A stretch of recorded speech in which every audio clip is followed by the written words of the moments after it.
Guidance is internal. 12, 11, 10, 9. Ignition sequence start. 6, 5, 4, 3, 2, 1.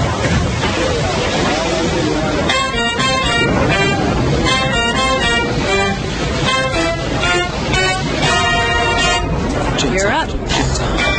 Well, back by popular demand, in about 30 minutes, Garrett Andrews will be a guest on the Jay Thomas Show. A guest? Right? It's so weird. He'll be a guest. Find out how his life is going in the podcast world. Pretty nutty. Pretty nutty out there. We received notes that said he's no more than a bartender. I find that hard to believe. He's sure just a bartender. Offers. Does something. Yeah, he probably brings more to the table than just beer. Yeah. Well, he's got so much spunk, so it's he does have spunk. For him to just be doing nothing. Well, if he gets more money, he would be happy with that, apparently, considering what you've said about it. These are headlines. This is Wednesday, Science Wednesday. I'm going to reinstitute that because I found some science, actually. And these are headlines that are so, this one headline is so ridiculous. Study looks at laughing gas as an antidepressant. Well, it is an antidepressant. It's called laughing gas.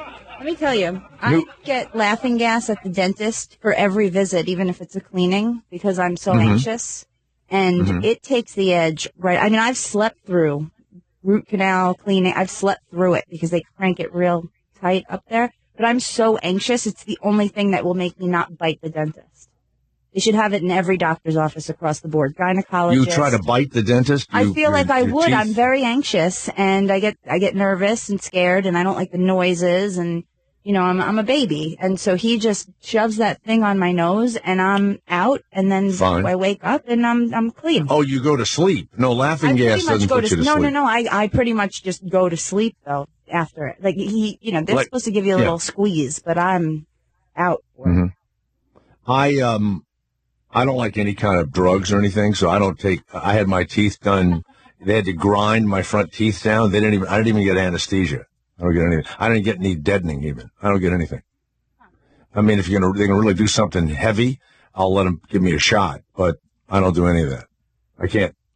Because a kid in my neighborhood once had a heart attack when they put the mask on him. Really? Yeah. I'd risk that just so I don't They shaved 2 of my teeth down yesterday with no deadening, no nothing. Now, you see, what I do is I go to another place mentally. Without an epidural, it sounds just terrible. Terrible. I didn't feel a thing. I go to another place. I'm sitting on the beach in Destin, Florida, among some sea oats, and I'm looking out. I learned that years ago in therapy. Before I argued with people, the therapist would say, go to a quiet place. And my quiet place was a beach in Destin, Florida. And yesterday, I added all sorts of sexual ideas to it because I'd had a girlfriend and we'd go to that beach all the time. Mm-hmm. And that was odd. So while they're drilling on me, and my dentist is a woman, so she was doing all kind of, stuff. And I just added, this girlfriend of mine. And I didn't feel a thing. And they shaved 2 teeth down so they wouldn't hit anymore. And then I guess they put all kind of stuff on them or something and glued them somehow. And then they kept shaving and having me bite, and they'd shave more, That would have driven you nuts, right? Yeah, I wouldn't be able My whole head was reverberating. Something.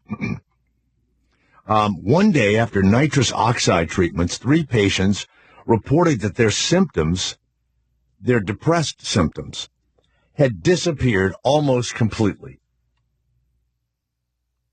I mean, it's like, enough for me. We could have done that. You don't need to be a doctor. As is common in antidepressant trials, some placebo effect was evident. They'd given some people who were depressed just oxygen, told them it was laughing gas. Mm-hmm. They've tried and they felt improvement. No, they tried that with me, and I said, up, higher, turn the dial, Really? make it more. Mm-hmm. Well, you see, that's what leads me to believe that there are a lot of nuts out there that are saying there's shit wrong with them, and then they give them the placebo, which is nothing, and then they report that they feel much better since they've been getting whatever the pill is. But of course, laughing gas is going to make you feel better. It's called laughing gas. I wonder how much they spent on that stupid thing. You can get the same effects through a whipped cream can. That's nitrous oxide also? Whip it good. Yeah. You whip that? In Los Angeles, 18 are arrested after they closed. These are people, regular people. They blocked off the I-105, which is it's a highway that leads you to the airport from the 405. They closed it off at 3:30 in the morning. These regular citizens, and then raced their cars Fast and Furious up and down. Yeah, they raced at 3:30 in the morning, and they blocked off traffic. Not that there was a lot of traffic, but someone drove up there and said, these guys have closed off the freeway. So the cops come up there, and they see these guys, and they pull out their guns. The cops pull out their guns, and all these guys, put their hands up, and they went through they were intimidating drivers, and they closed off the eastbound 105 from Crenshaw Boulevard to Vermont Avenue. These are main thoroughfares. And they threatened people. The police responded, arrested them. Some ran away. They caught them. And then they found narcotics. They were drunk. They were racing under the influence. They had stolen firearms and stolen vehicles. And the cops just rounded them up. I got to tell you, when people talk about the cops, I would, if I was a cop and you had to put up with shit like this, first thing I would do is draw my gun. A normal traffic stop, white or black, draw my gun. Hispanic or Asian, draw my gun. I would come around to the window with the gun drawn, both hands on it. People are nuts. They're absolutely nuts. Yep. 27 guys close off a freeway, and they start racing at 3:30 in the morning. Meanwhile, in New York, the cops turned their back on the mayor. Yes, they did. Should have voted for Thompson. I told you.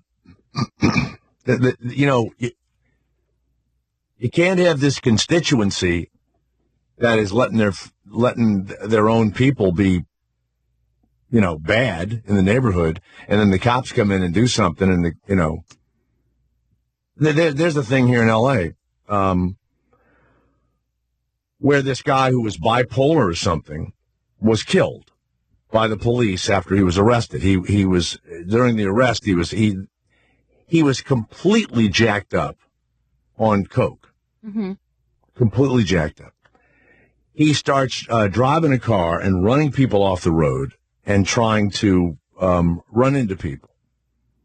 So the cops come and they chase him and they catch him, and he starts fighting with them, and maybe it didn't have a gun, maybe it didn't, and they wrestle him to the ground, and he fights with them, and he hits his head on the concrete. Now, he's all coked up.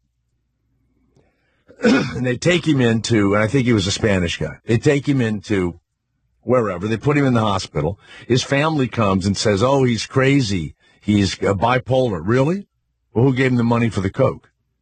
And then he died of some sort of brain aneurysm. And there's a big Megillah there over that. He's all coked up. It's all nuts, running around. If they arrested one of my family members running around all coked up, and he was bipolar and off his meds, and he dies, I don't think my family would go, oh, this is terrible what you did to him. No, he's a fucking nut. It's unbelievable. Hey, by the way, why wouldn't you use laughing gas as a drug instead of Coke? That makes you crazy. Or methamphetamine. I think you do laughing gas, you're just laughing, right? Yeah. Well, yeah, but usually when you do that, you need to be hooked up to a tank or something. I think it's just out of convenience or something like that. I don't know. Yeah. Can't just carry a buddy of mine with you in a balloon. You know what? Years ago, when I lived in upstate New York, a guy actually would bring a tank of nitrous oxide up for the weekends. Yeah, I've seen it at tailgates, football tailgates. Yeah. People have it in the back of their truck. Giant balloons. I wouldn't do it because of the kid that had the heart attack. I wouldn't touch that. A buddy of mine's dad was a dentist, and he had his sons clean up his office on the weekends. He'd, instead of using a cleaning service. And they would do the nitrous oxide, the laughing gas, while they were cleaning up. So Monday morning comes, and some woman is in horrible pain, screaming and yelling, and my buddy's dad puts the tubes in her nose and turns the machine on right in the middle, and had laughing gas, whatever it is, in it. Mm-hmm. It ran out in the middle of the procedure, and the woman screaming bloody murder. It's my worst nightmare. That's why they have to Novocaine me also. I get the needle and the gas. My dentist loves that. That hurts worse than the procedures. He thinks I'm famous because I work on the radio, so I think he just gives me whatever I want. He's not from this country, is he? No, he is from this country, but he's a little, he's nerdy and adorable. I love him to pieces, mm-hmm. But I think he thinks I'm famous, so he's just like, yeah, sure, hook her up. That's like me when I was at the eye doctor, and the secretary sits in front of me and gets on the phone, and my buddy says, hey, Bausch and Lomb, when we can put these lenses in you, but they'll give a discount for celebrities. Mm-hmm. I said, you're kidding. He goes, no, they'll give you like half off. If you say that's what the lens is every now and again, or when you're talking to friends or whatever. And I go, okay, good. So I sit in the office, and this woman in front of me picks up a telephone and says, oh, hi, Bill. And I have a Jay Thomas here, and the doctor says he's some sort of celebrity. Oh, boy. I'm 4 feet away from him. Oh, my God. And the nurse keeps looking at her nails and does her nails. She had no idea who I was. And then you hear the guy. And I guess he Googled me while he was on the phone.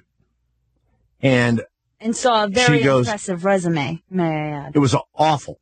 And then the guy goes, and the woman goes, oh, yeah, I don't know. I don't know. Dr. K just told me he was some sort of a celebrity. She said it again. And you didn't at any point say, I'm right here. No, I didn't. So then she hangs the phone up and she says, okay, you'll get your discount like that. I know. Okay, you're deemed famous enough for the discount, I guess. I don't know. It's the lack of sophistication. It's you look at that and you think, you must have been raised, even though you went to some school and maybe even have a degree, and one's a nurse and she's sitting there looking at her nails, and the other one is the secretary or the assistant or whatever. And I'm looking at him thinking, how were you raised? What animals raised you to? You weird. Mm-hmm. It would be like you're sitting there and she goes, hey, one of Dr. K's patients is about to go blind. And like that, or one of Dr. K's patients is about to die, and they would just say that in front of them. Mm-hmm. During the holiday season, some delivery workers for the big companies were put on just for the holidays, and they were seasonal workers, and they shouldn't have been hired. It didn't happen a lot. But a 25-year-old seasonal UPS worker has pleaded not guilty to charges that he tried to break into apartments in Glendale as he was in his assigned delivery area. On Christmas Eve, officers responded to Glendale, and this guy confronted this woman and her husband. The guy's been identified as Keith Prieto, and he was a driver for the delivery service. and the couple called the police when the man ignored their request to see his identification.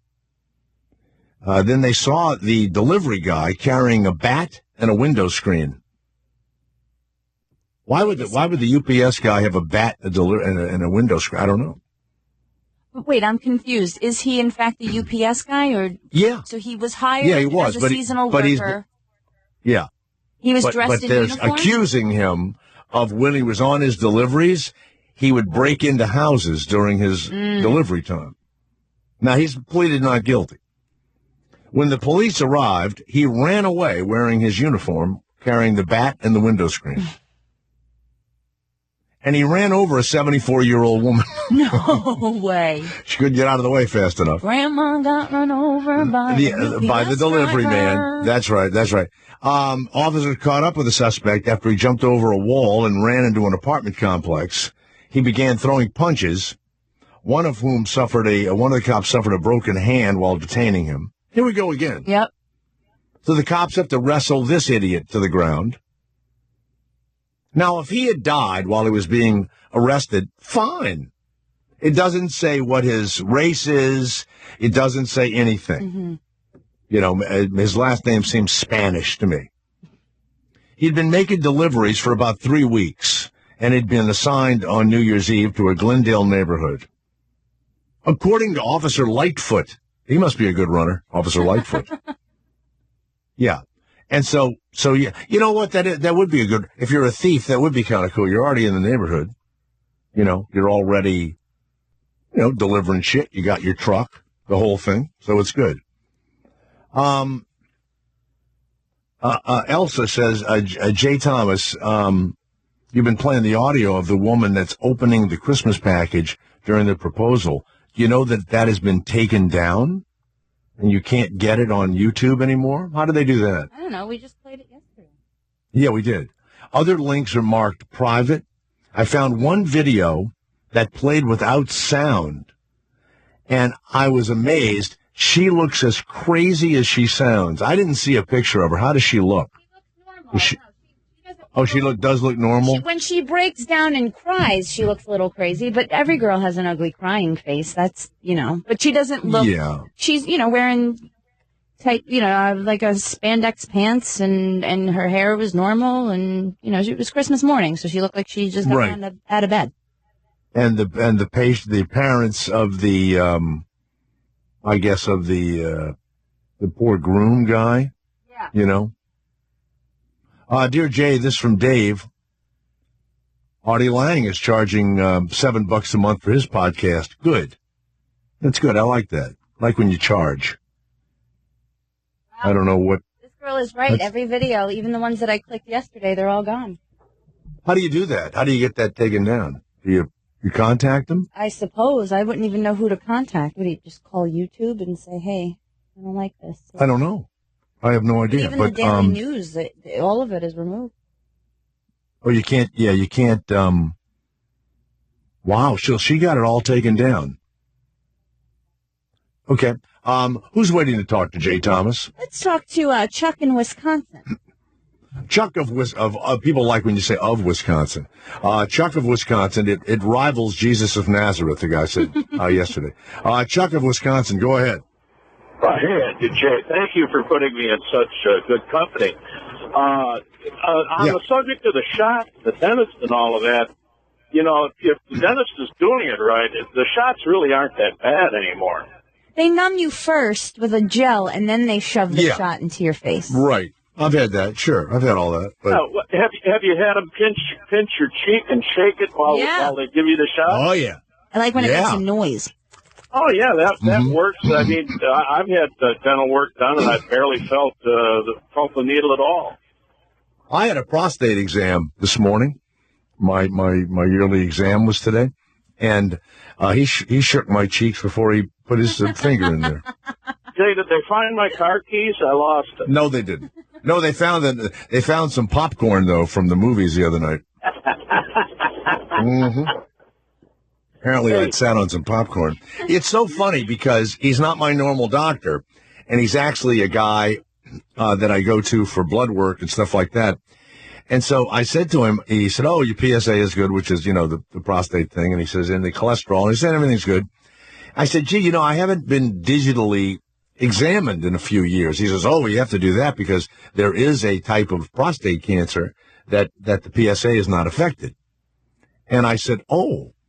And he says, would you, I can do that like that. I said, do you normally do it? He goes, yeah, I've kept up my ability to do it. And then he gave me a bunch of options. I could lay on my side.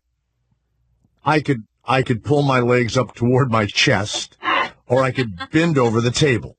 What'd you pick? I said, I bent over the table. Good I said, choice. that's my normal position. And he checks it and he goes, oh yeah, I feel because I have a little popcorn thing on my prostate. I feel a little popcorn thing in there. I told him he had that. And that was that. But, I wanted to check to make sure that he was, had practiced a little bit. He's a small man. That prostate exam is I'll tell you, I just about went down on my knees and was in tears at the pain on that.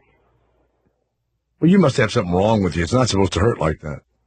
Oh, God, I'll tell you, it was just unbelievable. Well, they squeezed it to get a sample from, sample from. Oh, well, that's awful. They must have really felt it.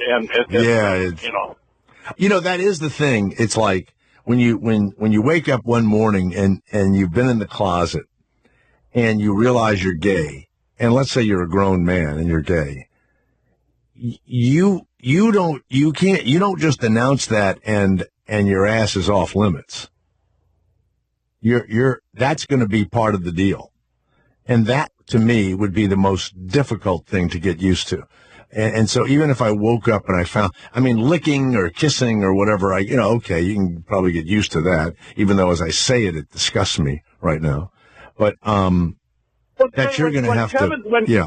When Kevin comes back in, I've never heard anybody ask if gay men, while they're masturbating, if there's any anal play.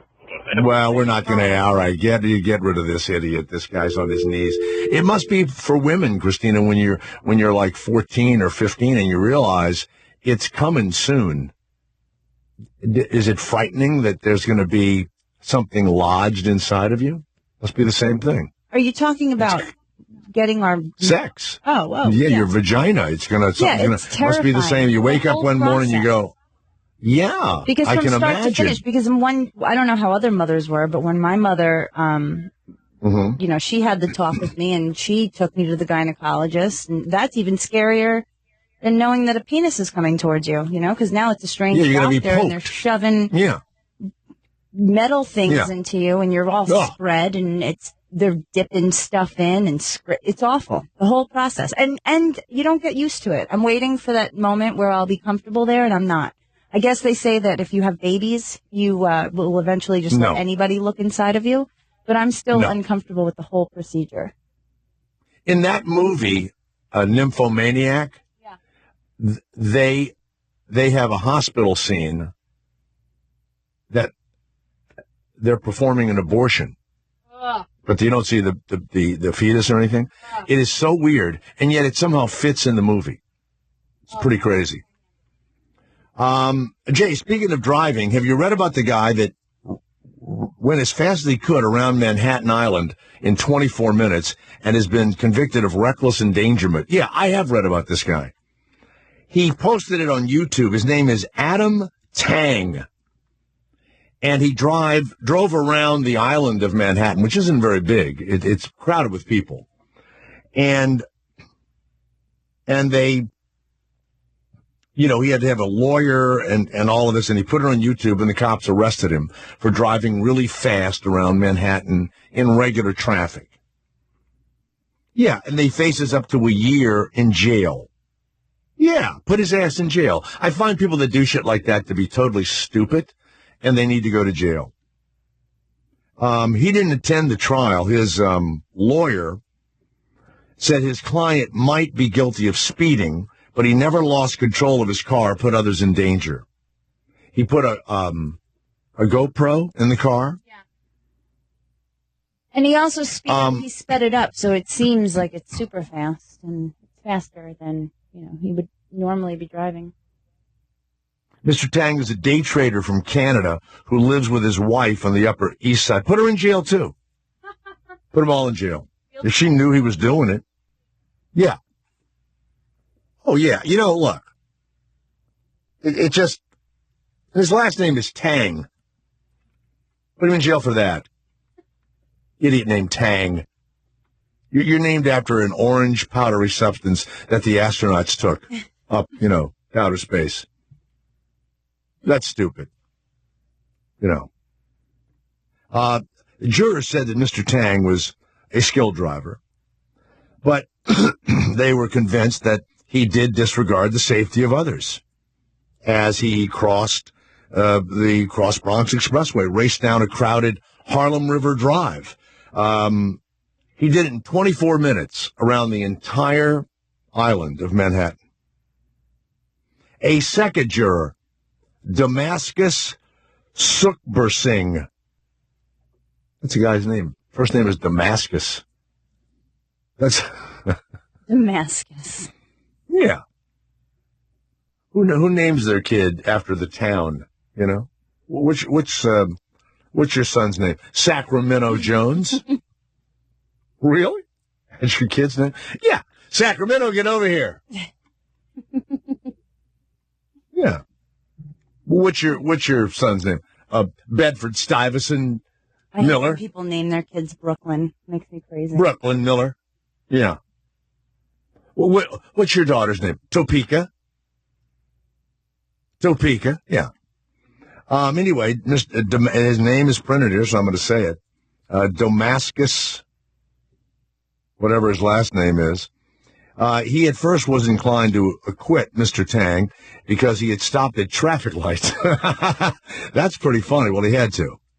And he seemed to be a very adept driver. But Mr. Sukhbersingh said other jurors persuaded him that Mr. Tang had taken unacceptable risks and that we needed to convict him to set an example. You're damn right. Yeah. On Wednesday, as the judge was issuing a warrant for his arrest, Mr. Tang posted an undoctored version of the video, and his real-time soundtrack was not electronic dance music, but an oldie station in New York. Yeah, and he's look, put his ass in jail. Please put his ass in jail. Yeah, absolutely. Who's ready? Who's ready to talk to us? We've got Garrett on the line. Let's welcome Garrett Andritz, who is a broadcast engineer of some sort of a showrunner, a decade at least. We used to work with. At Sirius XM. Man that unceremoniously just left almost in the middle of the afternoon. Garrett, welcome to the show. What's up, guys? There he is. And Ira the weatherman is here. Yeah, there he is. Hey, Ira. Ira? All right.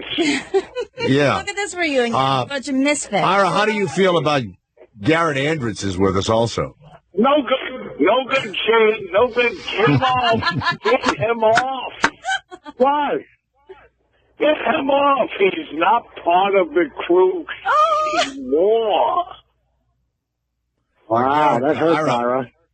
Yeah, that's Garrett right there, Ira.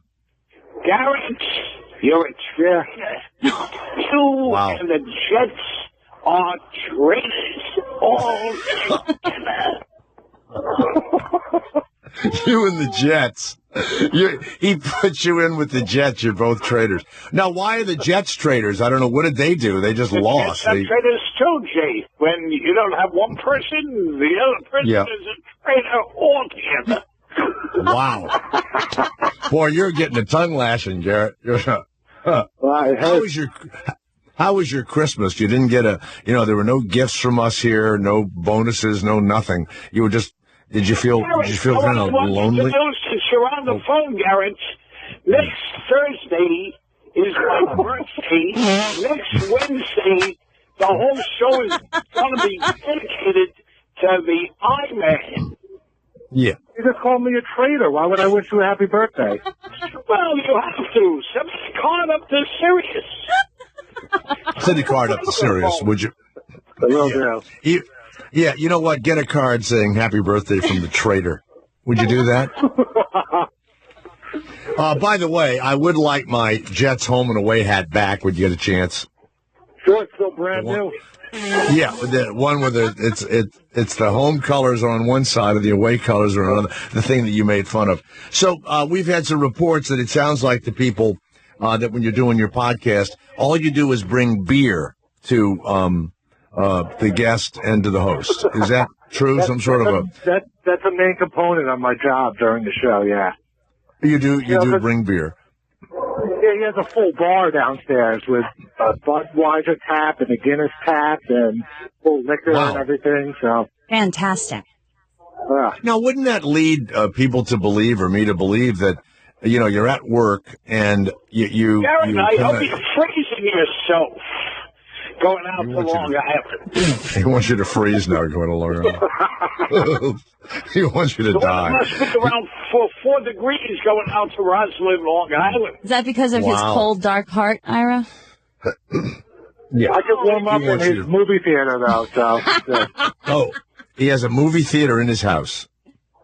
Yeah, with 15 recliner chairs. Great. Man, and a bar. So are you afraid you're going to become an alcoholic with the liquor flowing freely, apparently, while the broadcast is on? No, I'm not drinking. It's mostly just the people on air. The on-air people are drinking. Does it affect the show? Do they start going, do they start mumbling to themselves or belching? We had a show for the 90s with Jackie the Joke Van Martling and Stuttering John were on, and Stuttering John put down 10 beers within 2 hours. So he was a little affected, but most people can handle it. What was his stutter? Did his stutter get worse when he was drinking? His stutter would get worse when Jackie would look at him. It was like he had a flashback or something, Now, does he still? Well, he doesn't work anywhere, but he had worked for. What was weird is he went over there to work for Jay Leno, and then he didn't stutter. What's the use of hiring Stuttering Johnny? Does he have a good announcer voice? I didn't quite get that. Still don't. He does have a kind of nice voice, but yeah, I don't. You feel stutter when you have to speak for 10 seconds a day. Not as nice as your voice, Garrett. Right. Thank you. So, Garrett, are you happy over there, or do you miss all your friends and people that were like family to you at Sirius XM? I definitely miss hanging out with everybody and stuff, but I'm glad to be with Who's everybody? Who in particular do you miss the most? Medina, Maral, Chris, Jay, not really? Opera. I hope that you get stuck on that Long Island Railroad. Yeah. For 17 I don't hours. want you to freeze to death. 17 hours next to some guy that's not wearing any pants. And he's just... Right. I don't miss people that call me flat leavers. Flat lever. That's exactly what you are. What's a flat lever? It's somebody that leaves you flat. Left me flat? I got you. Flat altogether, Garrett. I consider myself more of a refugee. I was rescued. Yeah, you were rescued. You were brought out of the. It was a sweatshop as far as you were concerned. Now the other thing is, it was a horrible sweatshop. The other thing is that apparently we all thought you were such a hard worker, but you just left stacks and stacks of old shows, and now it's just made hundreds of hours of work. Yeah, hundreds of hours of work for poor Christina. Mm-hmm. Do you have any defense of that, of your inability to? We all thought you were just editing and digitally putting things down, and all you weren't. What's that about? No comment. No, I have no answer. Do we have any calls for Garrett, Christina? No, we don't. No calls are coming in. No. So, Ira, before we say goodbye, what time's your show start? In the afternoon? 4:00 on AnthonyCumia.com. Wow. Make sure you get that plug in. Not like get that plug in tweeting there. it enough. And you got to roll in there, and you set the bar up, and you get all the glasses going, and you get the little coasters and the beer, and you watch a movie, and then you wait for the first drunken guest to come on. Wow. We might sing karaoke on his karaoke stage too sometimes. Movie theater, karaoke.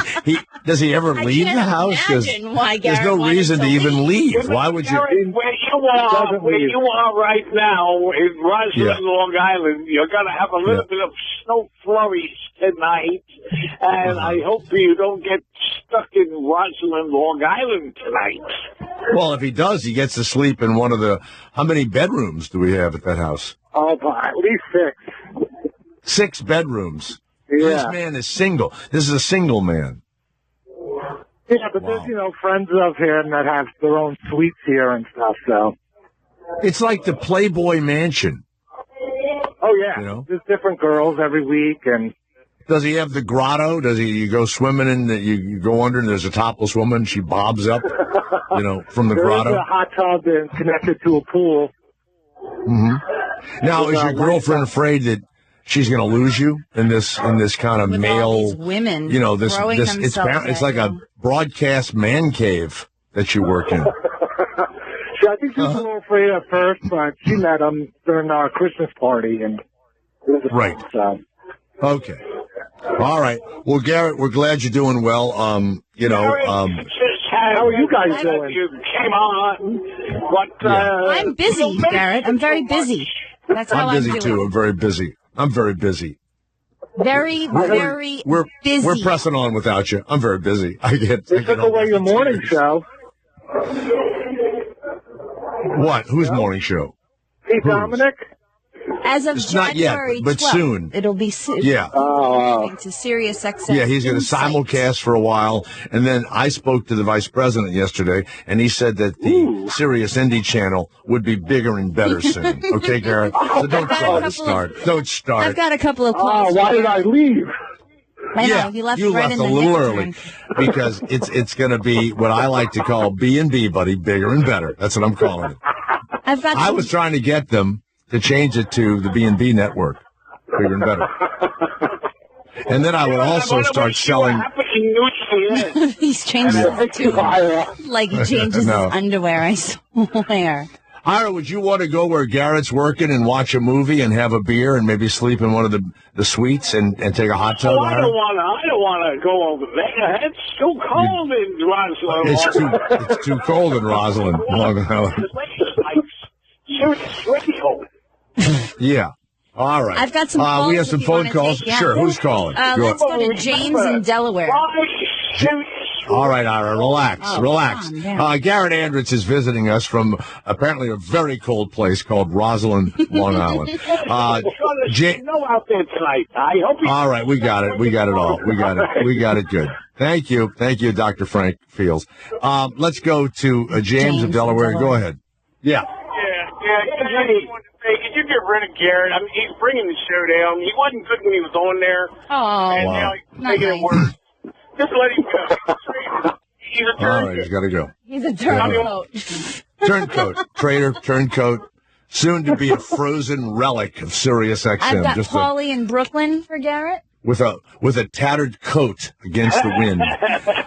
What's the matter? The phone system's down again? Yep. No, it's not. I can't figure out how to work my Dell since you left, but that's okay. Forget it. I don't want you to help me. And now when Jay calls me before the show, I just hang up on him. That's the new thing. Let's go to Paulie of Brooklyn. Yes, Paulie. It's Jay Thomas with special guest Garrett Andritz. AnthonyCumia.com. Yeah. Garrett, yeah. Don't forget your shine box when you go back to work, okay? I can do that. That's right. Yeah, there you go. Calling me a clown? What am I, funny like a clown? What am I, clown? Funny like a clown? Well, Garrett, everything's going good. Your life's good. You're rolling in dough. You got beer. You got hot tubs. You got movie theaters. Bitches running loose. Everything else. Christmas bonuses. Man, well, we got that here too. Excuse me. Yeah, we got that here too. Thanks. We got it all. Okay, wow. Good thing that you left, Garrett. Actually, they took your salary and they gave it out as bonuses. That's what they did. They broke your salary up. Garrett, I'll text you the real story later. All right. So, Garrett, have a great life. As I said to David Letterman, I'll never see you again, and he said you're right. And did you watch it? Did you watch the final toss in the story? Yeah, it brought a tear to my eye. It did? Okay. At least he still gets emotional over you, Jay. That's comforting. Yeah. Well, we'll meet up with you next time, next time around, and the afterlife. Once it gets warmer out for Ira. Yeah, we'll take like a buggy ride out to see you. Now, when you're going to work, though, you're going in the opposite direction, so you don't even have any traffic or people in the subway or anything, do you? Right. How do you get out there? How do you get out there? The Long Island Railroad. Okay. Oh, I can take a bus from Flushing. Oh, now he's coming. He's coming. He's coming out there. I can take a bus from Flushing and get off in Roslyn. Who's the turncoat now? Yeah, We'd love to have you on the show, Ira.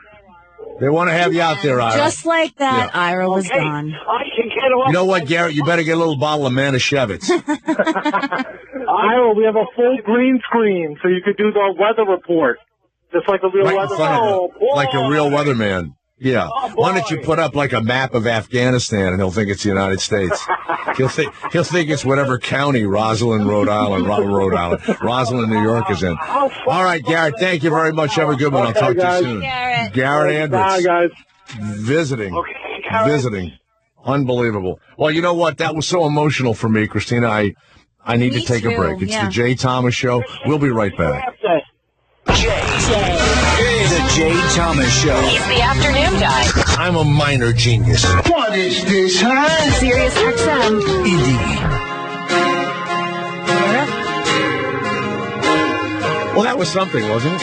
Yeah, this is my shout out to Garrett. It's called Abandon. I thought release the endless pain. Wow. I think you'll never be the same. Yeah. But I didn't. You know me, I don't really miss anybody. It's really weird. I'm a little bit of a sociopath. See you here again. You know, I don't know. Again. Again. What's that song where the guy sings, I hate you, but I'm going to marry you anyway? Which song is that? I don't know. That's the weirdest sentiment I've ever heard in a song. So, by the way, I was thinking of renting. I'm renting one side of my house here in California soon, and I wanted to rent the other side, but we have 2 cats, right? Right. And you can't just... I mean, I almost hate to say this. I might have had a brilliant idea. Listen to this one. Tell me. Cat lovers rental exchange. You can do it for dog lovers. I love that idea. And you take care of their dog, and they take care of yours. Oh, wait, I don't know if I love that idea. What do you mean? Hold on a second. Well, what would I'd feel better about it if it was a cat, but not my little baby. I have to know who's going to be taking care of her. You would. Oh, okay. You would. They'd send you all the bullshit pictures of the dog and all that. So our cats are easy. So explain it to me. You would rent out only to fellow cat lovers. Yeah, because people that don't like cats or people that don't like dogs or people that are allergic or whatever, they wouldn't want to be around, and you can't just leave your animal and you can't take it with you, but you want to go on some nice vacation. So you'd rent your place and you would trade them their place, and they have a dog. Mm-hmm. And you'd feed their dog and pet it and play with it and whatever, but you'd be like in, Malibu or whatever, wherever you, L.A. or wherever you, Florida. And then they would be in Queens, Portland, in your shitty apartment, getting up at 4 a.m, taking your dog out. It's like Airbnb for pet lovers. It is. Is there such a thing out there? Let's investigate. I wonder. I think it would be easier for cats because cats are a little easier. And I wouldn't do it for indoor cats because it stinks. Those apartments usually stink. I would do it for indoor-outdoor cats is what I would do. But I thought of that as I was, sitting and ruminating in my, it's a big deal when you go out of town. You have this animal. You have to, deal with the animal and all that stuff. But cats are easier. Okay, so on Airbnb, for example, there's Pet Lovers Paradise with its own entrance, and that's in Palm Desert, California. And the listing says... You take care of the cat for us? Do you love animals? Type of thing? Hold on. What about people that have llamas? They have a thing for llamas? They say that You'd have like pet-friendly guests are a plus. Oh, okay. Yeah, that's what you do. Yeah, but mine would be specifically Cat Lovers Rental Exchange. You know, because I think cats are a little easier to take. Crazy women you're going to get in there, like the crazy cat ladies that wear cat sweaters and they have 14 cats of their own. And My wife wears a cat sweater. well, No, you know what? You wouldn't get those kind. You know, I would put that on there. No crazy cat ladies need apply. you can't discriminate, Jay. No, yes, you can. You wouldn't have more than, you wouldn't take care of more than 2 cats, period. 2 cats. And they have to be indoor, outdoor. Can't have any indoor cats. Now, how do you feel about bringing your own pets with you if you can? Is that permitted? No. That's the whole deal. You don't want any pets mixing with your pets. You don't want that. You want your pets. A person comes in, you go, okay, you put the food down, you change the water every other day, and that's all you do. And if they want to be petted by you, you pet them. If not, they'll run around the neighborhood. That's all. You think when I go on my vacation, I want to really be dealing with the cat? No. You put some bowl of something or other outside, and if the cat comes around and wants to be petted, you scratch it for a minute or two, and you get to stay in the apartment. That's it. Personal cats. They're not. They're 10 times more loving. Are. Sometimes they're really friendly and kind of doggish, but other times they're like humans. Standoffish. They don't want to be bothered with you. How wonderful. That's not how fabulous. I need you to make a big deal as soon as I walk in the door, even if I walk in 5 minutes before that. You ought to have dumb animal lovers. You ought to have dumb animal lovers rental exchange where you have to have this really stupid idiot animal that can't live without you when you're gone. Oh, please. That's why I don't have a dog. You know what I love about dogs?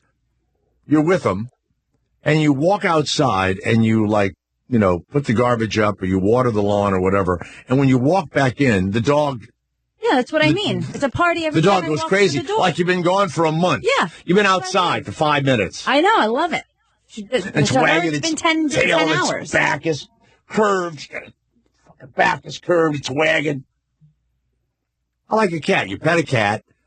You go outside. The cat's smart enough to know you're just outside for a few minutes. No, then it licks itself and then it walks across your stove. So weird. Did you see that John from Kate Plus 8 was evicted during the holidays? Is that old news? Well, no. Did you see that? He was evicted from his Pennsylvania home. He was 4 months back on his rent, and he bounced a bunch of checks. Yeah. So he's flat broke. Yeah. Wow, eight kids. Got anything is because she does random little reality TV things. She just tries to pimp her kids out as much as possible. Now he had a home near his ex-wife, but yes, they have 8 children. Yep. Now, did they adopt those kids, or was it all vaginal? He screwed her and gave her all those kids, and they were married. They had their reality show, John and Kate. Right. They were this big happy family, and then the reality bug bit them in the ass. You know what's weird about it is, if I was married with 8 kids, I would know I could never leave. You can never leave. You've done it. You've done this ridiculous thing. You have 8 children. Hell, if I had 4 kids, you can't leave. You're not going anywhere. Mm-hmm. It's too expensive. You need to settle it with the wife. And then they go, well, I had to leave her. She's nuts. I'm thinking, well, if she's so nuts, why'd you keep screwing her and have kids with her? She had to have been nuts after the second kid. Mm-hmm. Yeah, that's what's odd to me. It's not like she had one kid and then she had another kid. She had, I think, twins, and then, Was she taking those triplets or something, quintuplets, whatever she had? Yeah, she was taking the medicine that gives you more than one kid. Yeah, I guess something along those lines. I don't know the details, but I do know that she is crazy. If you've seen her in reality shows, she did like a wife swap episode where she showed that she was completely nuts. And then, Jeffrey and Shoshana Johnson. As soon as your name is Shoshana, there's something wrong with you. Okay? Jeffrey and Shoshana Johnson checked into a Marriott Residence Inn with their 17 cats, Christina. Oh, God. And their German Shepherd, but were forced to leave the Long Island Hotel in July without Cotton, one of their 17 cats. It's being called a catastrophe. 2 days later, Cotton emerged from her hiding place and was taken home by the hotel manager.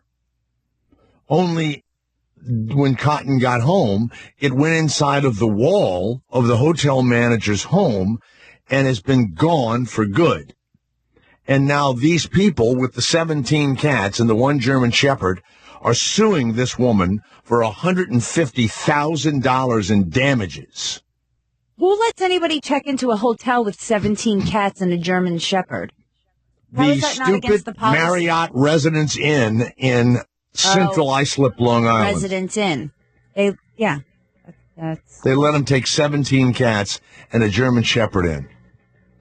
Can you imagine the amount of fumigation that needs to happen after they leave? Because, Where they do live, wherever these people really do live, which I don't see, they have 31 cats at their main home. See, these are the kind of people that you're going to attract to your own home. You see this? Really? You're probably right. These kind of people. Let's reconsider.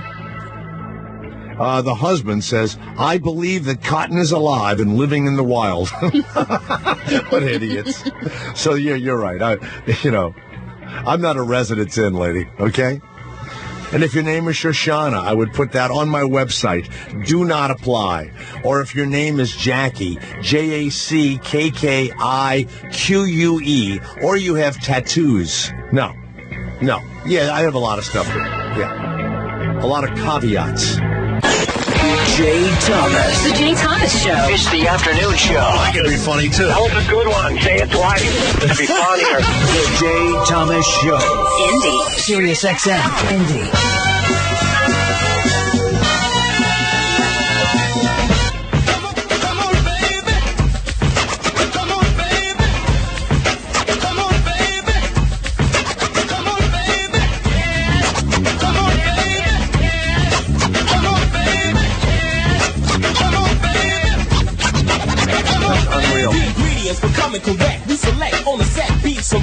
I had this piece of paper for 10 years, and in 3 moves, I could set up my computer for the telephones, Christina, and I can't find the piece of paper anywhere. And there's not a human being in that building that can help me turn this computer on. I mean, get this system. It's unbelievable. I mean, it was 1, 2, 3. Right. Left click, right click. Properties. Why do the directions that he's giving you now sound not so 1, 2, 3? Because what I'm bringing up is totally foreign. Yeah, totally foreign to me. It just doesn't even look like what I used to open. And it's the same computer. All right. I know. The worst. And I don't understand left click and right click. I don't know what all that means. I know. That's the best part of the whole conversation, overhearing it. I set. You just scream, left click, right, left or right? No, because I don't get what it means. And I would never have. Was that an IBM? What is that called? Yeah, that's an IBM operating system? Most ancient computer ever. That's why I have a Mac. Because you just click, boom, that's it. One, boom. Like people go, isn't that expensive? Yeah, it's expensive. Just so I can go click, one, boom. Mm-hmm. That's it. No left click, no right click, no, none of that. Unbelievable. Why don't they have that on this machine?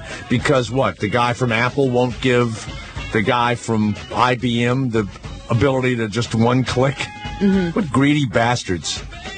Ruining my life. Let's go to Kenny White of HotRoster.com. Kenny, welcome to the Jay Thomas Show. How are you doing? I'm doing great, Kenny? Jay. Glad to be here. Thanks, pal.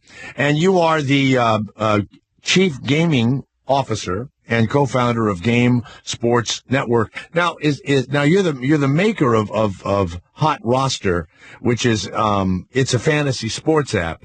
But do you also set betting lines also?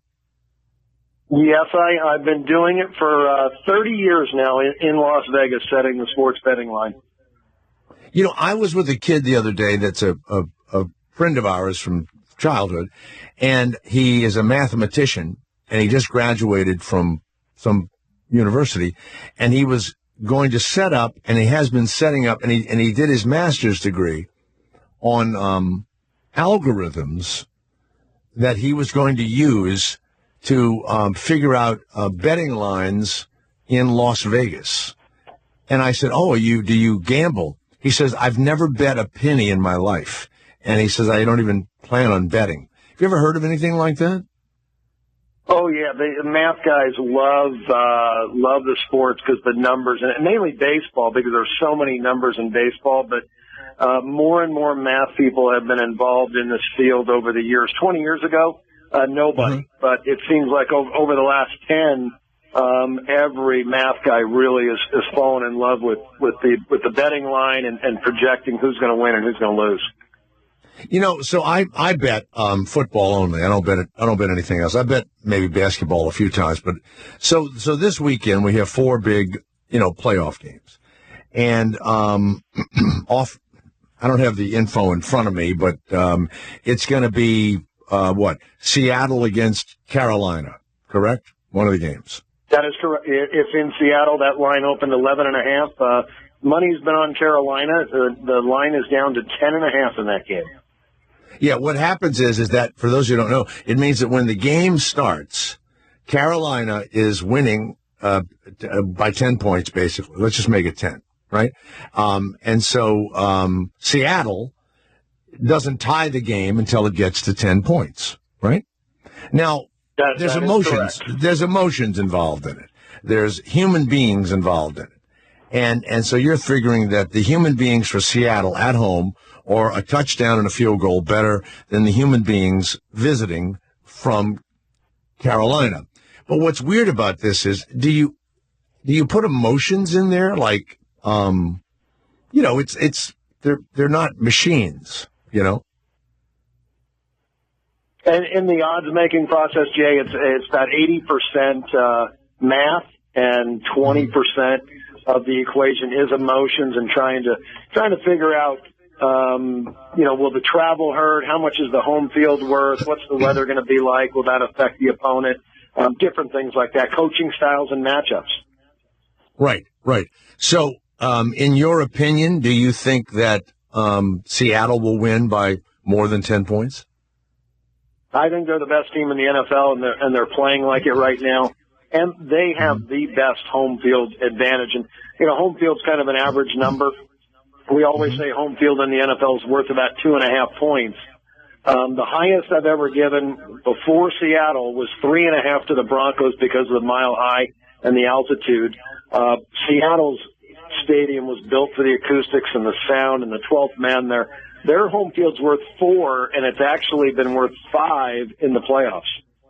Because they built the stadium so that the screaming from the home team is even more disconcerting to the visitors. They did that on purpose.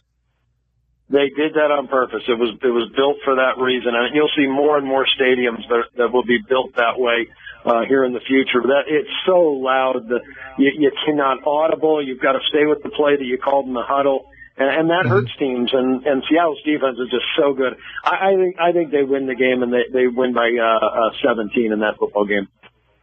Now, the weird thing is if I was running the NFL, I would think it's an advantage that you're home, but that you now scientifically, acoustically make a building, scream oriented. I think that should not be allowed.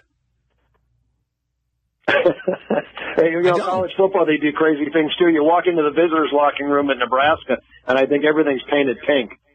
Right. What is that? Yeah, they say that if it's painted pink, that it disturbs the other team and makes them not as vicious as if it was painted blue or something, right? Yeah, it'd be pretty disturbing to walk into a big pink locker room. That would make me want to just crush them even more if I walked in. Let's say I walk in there and I'm UCLA, and they've got everything pink. I would just go fucking crazy and want to kill them. If I was on a team or coaching, you'd have to give me a couple of points because you'd go, that Jay Thomas is an animal. Would you do that? Would I get a couple of points for just being a crazed animal? You'd have to. I do individual player power ratings, so for crazed animal, I do give an extra point. Extra 2 points for that. So then the Green Bay Packers, it's going to be what, 10 below zero, right? And the Cowboys go to visit them, right? The Green Bay Packers. Cowboys are in Dallas this weekend. And it's 7 points, 1 touchdown. Is that what it is? Is it 7? That is correct. It opens 7. There's been actually a lot of money for Dallas. This line is down to 6. The professional bettors here in Nevada are really hammering the Cowboys. Because that's the only way the line will move. And so now, what do you think of that game? It's cold.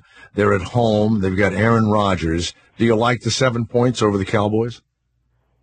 Well, I do love Aaron Rodgers, and the one thing about the weather, the cold I don't think affects the game more than anything. It would be wind. I think we're going to be treated to a fairly nice day. And the one thing about Lambeau now that they've done, that they have coils underneath the field that warms the grass. So the temperature of the field will be 70 degrees, and the players will feel that. I think it's going to be a very high-scoring game, and I think the Cowboys right now, the way they're playing, will be in this game right down to the wire. Last team that scores wins the game in a very high-scoring game. Let's say 31-30. Wow. So then you would bet on the Dallas side and take the points. Yeah, I've already taken +7 myself with the Cowboys. So that's one of my better plays this weekend. I think Cowboys stay in the game, and I like the way Tony Romo has played all year, and DeMarco Murray, and the defense is very talented. Did not play well early in the season, but they are playing great as of late. And then you like, on the other side, you think Seattle wins by more than 2 touchdowns. Wow. Correct. Now, you know what's weird? I happen to be a Jerry Jones hater. I'm just a hater. And I bet him over the weekend, and I won. Do you ever, I mean, you do it for a living. Do you ever look at a team and go, I just can't, there's a quarterback or a running back, or I just can't bet on them? Do you ever, is there a team you just won't bet on even though you could win money on it? Well, there's, coaches that I like to follow and coaches I do like to go against, like, Marvin Lewis in the playoffs. Just bet against Marvin Lewis. He has no idea how to win a playoff game. I follow coaches more than anything. Owners don't bother me. Now, what is that? He's lost 5 playoff games at Cincinnati, but he gets the team there, and the team is good, and they're pretty well rounded. The kid, didn't play well, Dalton, whatever his name is, and so you blame it on the coach. I blame it on the coach. Yeah, the coach is one that has to have the team prepared, and it's all in the game plan, the offense, defensive game plan, and then adjustments at halftime. They made no adjustments, and that just seems Marvin Lewis. He's very conservative coach. I'm surprised that he's able to keep his job. It's like he's just going to do what he planned to do, and even when he was being interviewed at halftime, I don't know if you saw that or not. The woman says, "What are your plans for halftime?" He goes, "Well, we need to do some things. In fact, I can't even talk to you right now. I got to go do some things." Did you see the interview? And he ran away. He did. And he did. He said, I gotta go figure something out here. So I'll see you later. I died laughing. I thought, that's funny. Then he came out and didn't do a damn thing. So you're right about that. Kenny White, when people go to hotroster.com, it's against the law to bet outside of Las Vegas or certain states. You give these suggestions, I guess, right? You're suggesting what the team should win or what not win. But how do you stay above the law? Hello? Like we lost him. We lost him? Sure, he'll call back. Right when I was asking him about how he stays above the law? I know, right? It's kind of shady, huh? Yeah. You see the backup number? Yes. Do you understand what that means when a team is favored by 10 points when the game starts? The team is favored by 10 points when the game starts, meaning that that Seattle Seahawks are losing 10 points. No, the Seattle Seahawks are losing by 10 points right now. They've already the game hasn't even started yet, and if you take the Carolina Panthers, you're winning by 10 points right now already before the game starts. You're winning by 10. Do you get that? Do you understand that? Yes. You do. It means that the other team is at least 10 points better than Carolina, and it's not a tie until Seattle has 10 points, and then it's an even game after that. It'd be like if you and I were racing, and you're probably faster than I am, maybe. So you would give me a head start. You've done that, haven't you? Sorry, we were working out the guest. Sorry. But Yeah. it's back now. So When you were a kid and you would race somebody, they give you a head start, right? I don't need a head start. That's what you don't need a head. You were pretty fast. I was fast. Yeah. You move quick. Oh yeah. I bet you're faster than me now. Kitty, sorry we lost you when I was asking you about, how do you stay above the law at hotroster.com, Yeah, Marvin Lewis just walked in my office. He was the one, he pulled the phone out of my hand. He was so upset. Yeah, came right in. He said, "I'll make an adjustment." So what is do you sell the service? Like, do I pay some amount of money and then I get some information every week and I can just use it for fun if I want to, Well, the Hot Roster is a fantasy-based sports game that matches up players that are playing, could be daily in the NBA, NHL, or NFL. And just to give you an example, this week we have Aaron Rodgers matched up against Peyton Manning, and it's all about fantasy points. The fantasy points are based off the NFL.com scoring system. You pick 4 or more. You can pick up to 10. 10 for 10 pays you 500 for 1. That's you make a purchase and you win a prize. Well, wait a minute. It's not gambling. You're winning a lottery or something with your. Yeah, it's not really. It's not a lottery, but it's you're drafting a roster, and that roster would consist of the matchups that I put together each week. And the skill of it is you trying to find my weaknesses where I made bad matchups that you think you have an advantage. Tom Brady over Andrew Luck, Russell Wilson over Tony Romo. So you pick 4 or more. If you pick 4, a matchup of 4, and you draft a roster of 4, if you win all 4, you get paid 10 for 1, $10 for every $1 that you purchase. But can I do that from California online back to Vegas without breaking the law? Yes, you can. You do it in 41 states. There's actually 5 states that do not allow gambling. We've banned 9. And it is, we are on the Apple deck. We are a featured app through Apple. You can download our app, or you can go to hotroster.com. So I didn't know that. I thought it was illegal. I thought I could buy your service and use it if I felt like it. And obviously I bet with a bookie, which is illegal. But I didn't know I could do it online. It's not illegal. I'm going to save you, Jay. It's not illegal to bet. It's illegal to actually accept the wager. So you're okay. You're okay.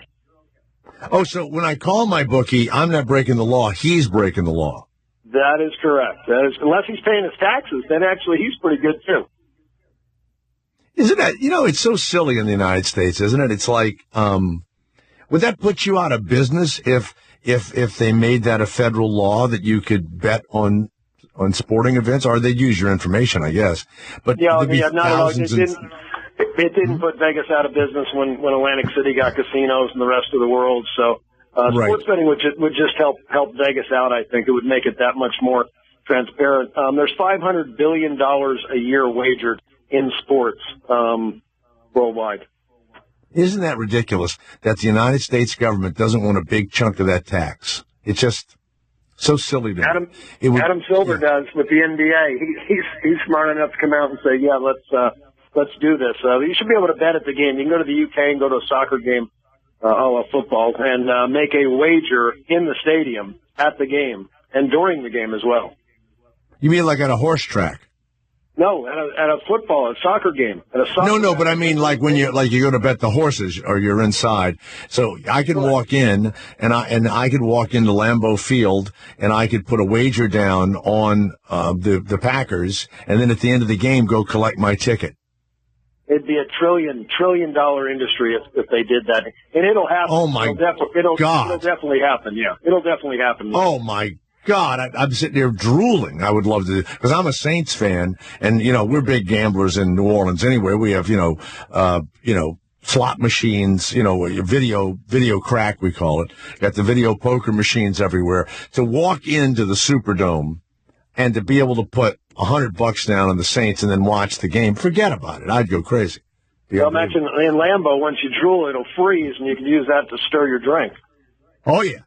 Oh, yeah. And then some people want to talk to you also. But the other thing is we're talking to Kenny White of HotRoster.com. The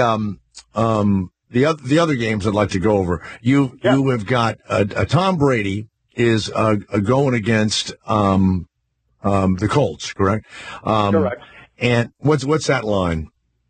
That line opened New England a 7-point favorite. It is currently 7. There are some 7.5s out, so there's been a little money for the Patriots in that game.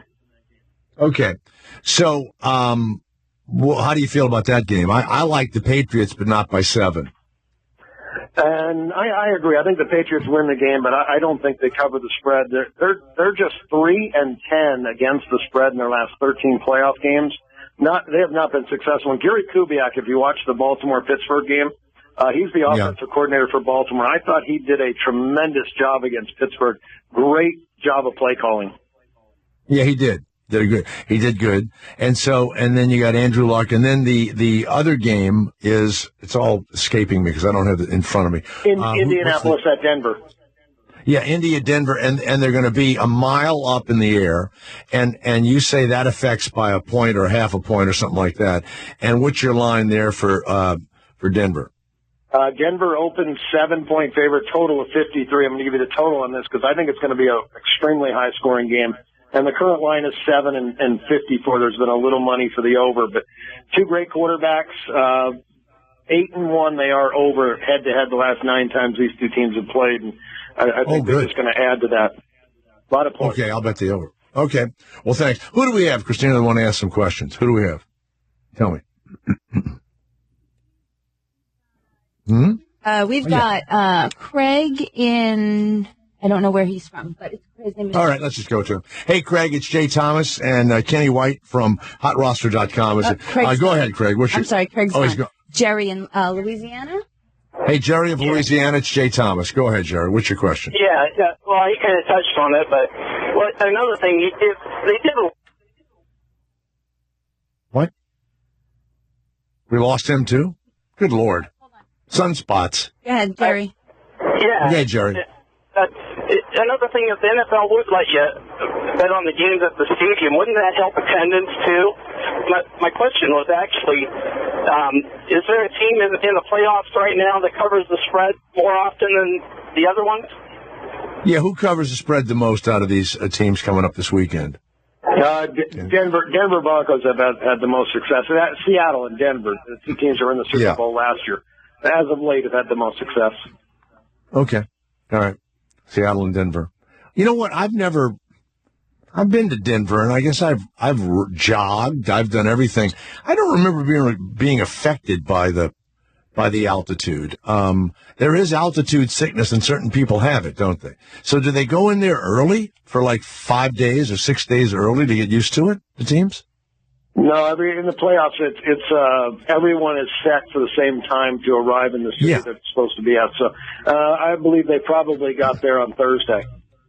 Okay, all right. Who else do we have? We've got Todd in Ohio. Yeah, Todd of Ohio. It's Jay Thomas with Kenny White from HotRoster.com. Go ahead, Todd.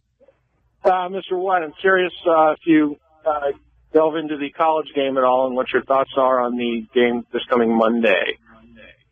Yeah, a great game. Ohio State is still, I think, a drop-off at quarterback. Cardell Jones kind of came back to earth stats-wise against Alabama. So there is a drop-off there. The line opened Oregon -7. There has been money for Oregon. I'm sorry, Oregon's the favorite. Has been money for Ohio State. The line's down to 6.5. The total is 75.5 points. And I actually like it over. I think there'll be 11 touchdowns or more scored in this game. Wow. Over 75 points. That's unbelievable. Okay. All right. Thank you, guys. Yeah, and that's thanks. Well, Kenny, thank you very much, and you've helped me. And now you do math, and do you bet yourself? You said you bet. So I mean, that's my stock market. Yep. Oh no, it's my stock market. It's legal here, and yep, I have accounts with about 6 different casinos, and when I see an edge, I jump in and play. Okay.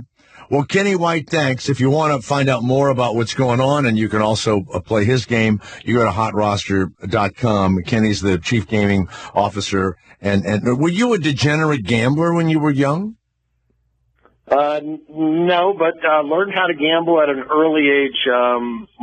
My family moved to Las Vegas when I was 5 years old, so I was educated in gambling at an early age. I can tell you that. Was your dad a gambler, or did you just go out and you ran with a bad crowd? No, I always ran with a good crowd, Jay. My dad is a gambler, still alive, and still gambles. Sports bettor only, and he actually published college football guides in the 70s, way before his time. Mm-hmm. Man. And one more caller, Christina. Who is it? Hey, Daniel of New Jersey. Final question for Kenny White about the betting of the games this weekend. Go ahead. Thanks, Jay. Kenny, you said it will eventually be legal. The way you said it was a matter of fact. Do you know something that's in the works behind the scenes that it is eventually going to be legal? Yeah, I've had discussions with several groups. I'm out of Washington, D.C., some lobbyist groups, and also have had discussions with high-ranking officials of the major sports leagues. They all think it's going to be legal. We don't know when, but I'm going to guess it's going to take some time. But 20 years from now, yeah, you'll be able to go to a sporting event and bet at the game there at the stadium. 20 years sooner than that, you think? No, we'll be dead, Daniel. I'm hoping. Yeah. You know, when I bet we're both dead, Daniel, by the time that happens. What about poor Pete Rose? I think so. Poor Pete Rose? Poor Pete. Yeah, like Pete Rose, they throw him out. What he's done now is doesn't even compare to people beating the shit out of their wives and slapping their kids with a giant stick and drugs and drunk driving and, and there's Pete Rose. Are they ever going to give him a break and have him go into the Hall of Fame? I hope so. Pete's a good friend of mine. He is a great guy and, one of the best baseball players that ever played the game. He played it the right way, and he deserves to be in the Hall. So we'll see. Love the commercial, him in the Hall. The wife kicks him out of the Hall. What's that? Say it again? He's got a commercial out there now that's a phone commercial. And he's in the hallway, and the wife says, "What are you doing in the hall? You're not supposed to be in the hall. Get out of the hall."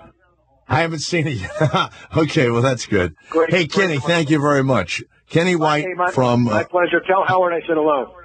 You will. I will. Hotroster.com. Howard doesn't bet. Doesn't know anything about betting. Nothing. All right, thank you, Kenny. Nothing. Zero about betting. I don't even know how you watch a football game, Christina, without betting, to be honest. I don't even think... I wouldn't even watch it. Not even for a minute. You think that's why I don't like it? Because I'm not betting. There's no action for me. Unless I'll watch two teams that are really good and the game will be good or whatever, or a team that I'm a fan of, let's say. But like Cincinnati would be playing, over the weekend, whoever. I don't care about Cincinnati. I don't care what. I wouldn't even look at the game. I would go do something else, I don't care about Pittsburgh against Indianapolis. I don't either. Who cares? Yeah, that's what I mean. So when you bet, you suddenly care, Right. You're watching it and you're cheering. But the problem is when you bet is you don't want it to be a good game. You want it to be 50-0 for your team. And the other thing is I have trouble betting on the Saints, who I love, because you feel as though you jinx them when you bet. Oh, boy. I bet them, I jinx them. It's a bad thing. Again because I jinxed them, I did something, they disappoint me, you're not supposed to do it, whatever the thing is. But that guy's dad moves down there, he's 5 years old, and the whole family is based on gambling. Isn't that wild? Yeah. And he has Christina, this guy may bet up to $1 million in a season. He doesn't bet like He bets like 20 grand on a football game or a basketball, and he bets every day. I've on never everything. seen 20 grand at one time, so I can't Football, baseball, basketball. even fathom that. So you need to move to Las Vegas No, and meet a guy like that. no way. That's what you need. He probably has a suitcase full of cash. Full of cash. By the way, the real-life Soprano strip club was robbed over the holidays of $30,000. Oh. The Satin Dolls strip club. They used it as the Bada Bing Club on HBO. Guys came in and robbed it. Hey, Jay, I live right down the street. Were you there for the thing? I wasn't there. I wasn't actually doing an act or anything, but, you know, I live nearby. The Bada Bing. Yeah. Who is this? This is Michelle. I'm helping you out today. Oh, Medina's not there. Yeah, You're no, there. Medina's out today. Yeah. I'm like a blind person, you know. I know, because I've told you twice already that Michelle is in. That's because you're in the beautiful heat out there in It's California. because of the computer. We know. It's because of the computer. Left click. Forget. I am so mad brain is that I'm shot. sitting next to it, and this piece of paper that I've had here forever is missing. I can't find it, and it takes 1, 2, 3 clicks, and it tells me how to get into my a local connection. And every time I talk to one of these guys, you know, they're making it like we're starting a spaceship. You know what? They're probably in there laughing step. hysterically. You know what? At you. I tell you what. Let's go to break, call them up, and let's go on the air, and you'll hear me try and deal with putting this You thing call on. them up, and then we'll be able to hear it through your thing. So you call Through them my down. phone? Yeah. Okay, good. I'll do that. We'll be right back. Stay where you are. Jay Thomas. It's the Jay Thomas Show. It's all about the love. The Jay Thomas Show. Afternoon. Sirius XM Indy. Go ahead, Jay. Yeah, you've only heard me talk about my inability to do anything electronic. I've never been able to download anything. Now, I've had a computer. When computers first came out, I got one. I mean, I was, right there. I even got a cell phone, those big, giant cell phones when they first came out. And I had a cell phone for 3 years that I never even was able to turn on. Just sat there and looked at me. Charlie, are you there? Charlie from IT? I am. All right. Christina, can you hear Charlie? Yep, I can hear you. All right. Charlie, we're on the air live, I can tell you that. And I'm in front of my my little Dell computer here. So normally I would hit my computer, and this thing would come up, and I would hit my network connection or something, and then I'd hit properties, okay, and something else would come up, and I would hit automatically get the connection, hit that, and that would be it. 3 hits. Bing, bang, boom. Can't find that piece of paper. Yeah. What do I do? Since I'm not really seeing your screen, I think we got to start at the beginning. Yeah. So why don't we go to my computer? And left click or right click? What is it? What does that even mean, by the way? Left The click. left click is the standard click. So if you're going to click something, I'd go with the left click. All right. When you need to right click. Okay, I left clicked already. Okay. Okay. All right. Sure. So then, like you said, you scroll down to the bottom where you see network connections, and you open that. No, it doesn't have that anymore. Now it has. Doesn't have that. No, that didn't open. It doesn't have that. It has. Okay. So when you open my computer, what do you see? In my network places, my document. Open my network places. How about that? Sounds good. Okay. Good. I opened that. No. It doesn't look the same. It's not what it used to be. It's not what it used to be. Okay, all right, how about this? Yeah. Now, instead of opening up my network places with the left click, Yeah. try hitting it with the right click. Go to my network places and hit it with the right click. There it is. There's that properties. Now what do I do? Okay, so now go down to properties, like you said. Yeah. Left click or right click? Which click? Which click? Okay, so you hit my network places with the right click, and then you go down to properties and hit that with the left click. Okay, did it. Okay. Now I'm at local area connection. Sure. Right click or left click? I believe it's a right click on that, and you're going to go down to properties again and Yeah. hit that with a left click. There it is. Now, Internet Protocol, I hit with left click, and then I hit OK with the left click. Is that what you did before? I think. All right, well, let's give that a shot. If not, we know how to navigate back to this place. Yeah, but that didn't open up another window that usually tells me to get an automatic connection. Shit. Well, let's go back there. I believe what you need to do is select DCHP instead of a static connection. Holy shit. Right.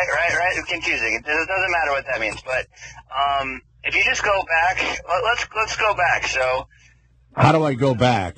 We're gonna that window that you have. Do you see in the upper left-hand corner 2 arrows, one facing? Yeah, I'm hitting it and it's not working. It's not working. It's not working? No, it's not working. Wait a minute. Hold on a minute. Hold on. Maybe it'll work. Wait a second. And navigate back there. We have to go all the way back to the front, right? It could be yeah. Okay, now I'm going to go back to My Network Places. Do I right click or left click? What is that? You're going to right click My Network Places, go down to Properties. Left click Properties. Yep. Okay. Now, and then you're going to right click that local area connection. Right click that, go down to Properties. Yeah. Left click that. And then down to Internet Protocol, left click that. Yes, and now, what are your options there? Is there a way for you to select what is DCHP? Is there a way for you to select that? No. What are your options? I don't know. I don't have any options. I don't have any options. It just doesn't say anything. It says it says okay, at the bottom. That's what I usually do, is just put okay. Just hit okay. This is unbelievable. Well, I believe you won't be changing anything if you do that. I'm on a Windows 7 machine and it looks slightly different from me. So, okay. Let's see here. This is so difficult compared to what it used. It was just bing, bang, boom. It was just done. So, again, I'm not necessarily 100% sure what we're trying to accomplish here. What we're trying to accomplish is for me to get my local area connection, but I need to see a window that says find local area connection automatically without typing any numbers in. Does that make sense? Yeah, sure. Hold on a second. Christina, you got to cut your mic off because you're an idiot. I'm sorry. Go ahead. Charlie, go ahead. Okay. You're not an idiot, Charlie. You're a genius. So how about we do this now? Instead of, and that's not true, clearly, but instead of right-clicking on the local area connection and opening up the properties, try hitting it with a left click. I did. Okay, and what do you see now? Well, it came up sort of the same, and there's properties down at the bottom. There's properties down at the bottom, nothing else there on the screen? Yeah, there's all kinds of shit. Status, duration, speed, activity, but I don't know anything about those things. I just want to hit properties. Okay, so let's hit properties. Left or right? Left. Then that Internet Protocol thing comes up, and I hit OK. Now it's like going all the way back to the beginning again. This is unbelievable to me. Yeah, but I'm all the way back to the beginning.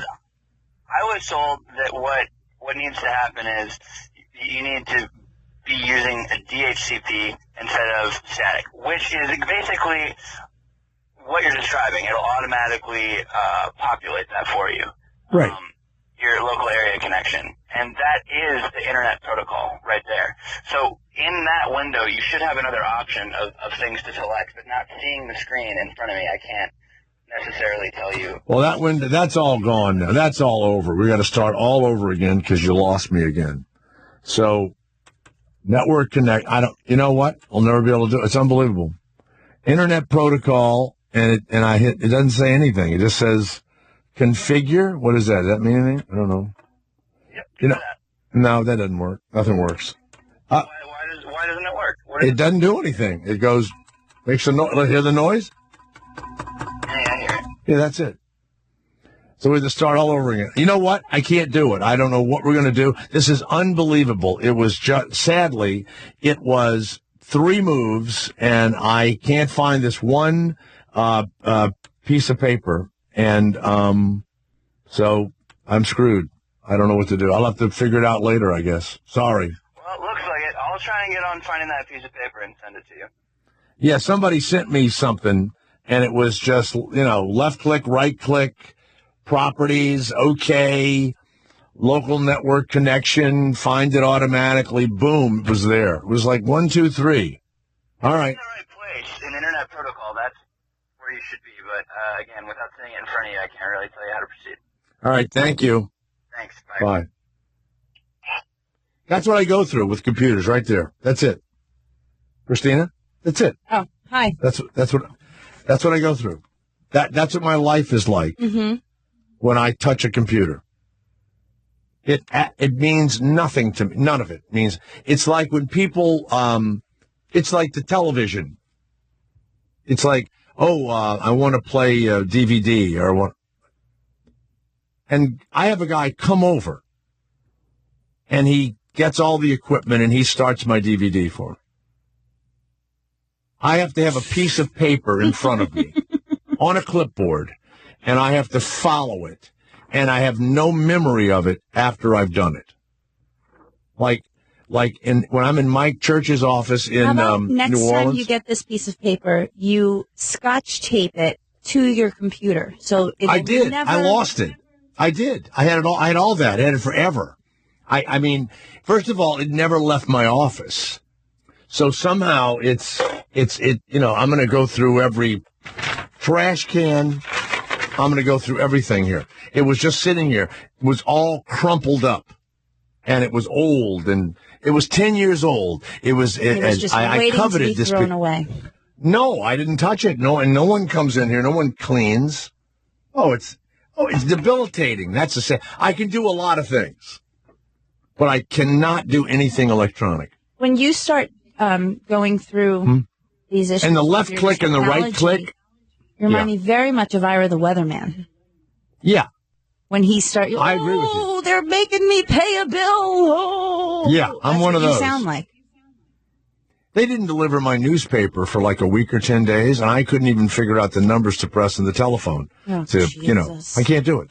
And this is not anything that's different from when I was 10 years old. Right. Well, I especially like when I send you things and then you respond back, this won't open. Those are my favorites. Doesn't open.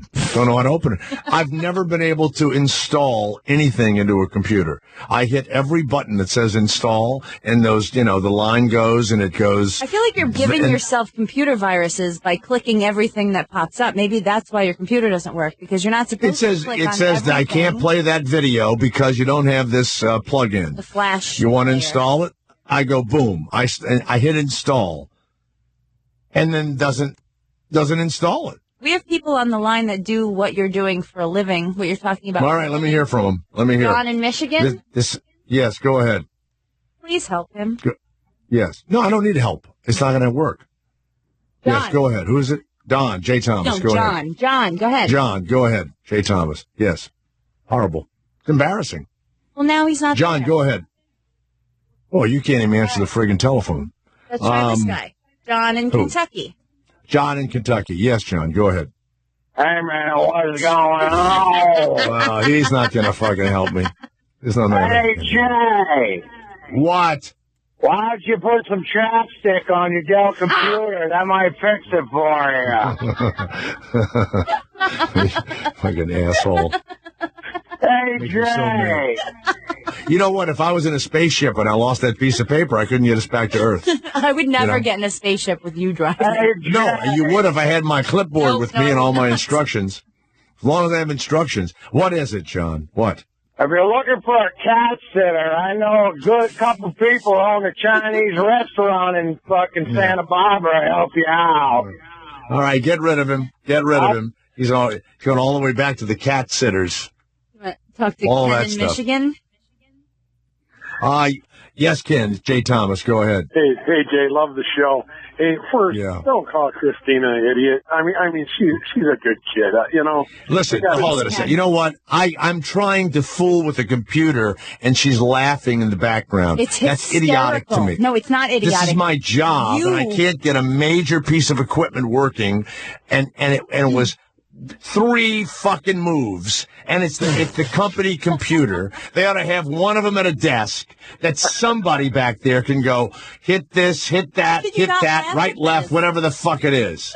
But it's just kind of ironic when you call her an idiot, and you could probably go over to the elementary school and he's going right click or left click. Why is it 2 clicks? I'm going to go through this fucking trash can and find that goddamn piece of paper. No one's been here. No one even comes in this room. So somebody stole this piece of paper. Travis in Washington says that this is simple and easy, and he can help you right now. Go ahead, Travis. I dare you. Go ahead. All right, listen. Go to the bottom right-hand corner, a little box that has, like, little icons in it. Yeah. Click on that with your left. Yeah. There's a little thing in there that looks like a globe. Click on that with your left. I don't see a globe. There's no globe. Well, it may have like a graduating bar then. No. Something it'll say internet access. No. Yeah, there is. No. It's not there. Well, something's down there that's either a globe or a graduating internet access if you're wireless. It's one of the two.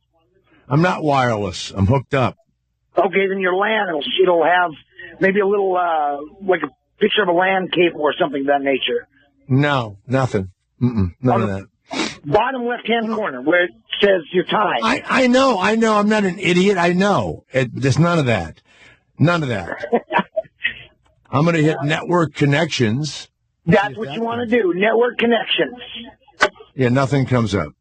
Well, it'll come up. Your computer's just slow. There it is. Now I'm at local area connection. There you go. There you go. Right click. Right click. What? Left click? Let's click on it. It'll open up. Say configure. No. Doesn't say that. Doesn't say it. I want to hit properties. It's the only thing I know how to hit. I'm like Arnold. Only thing I know. All right, hit properties. It'll then configure. Damn it. Hit properties. Hit properties, and then with your left click. Then internet protocol. Then hit configure.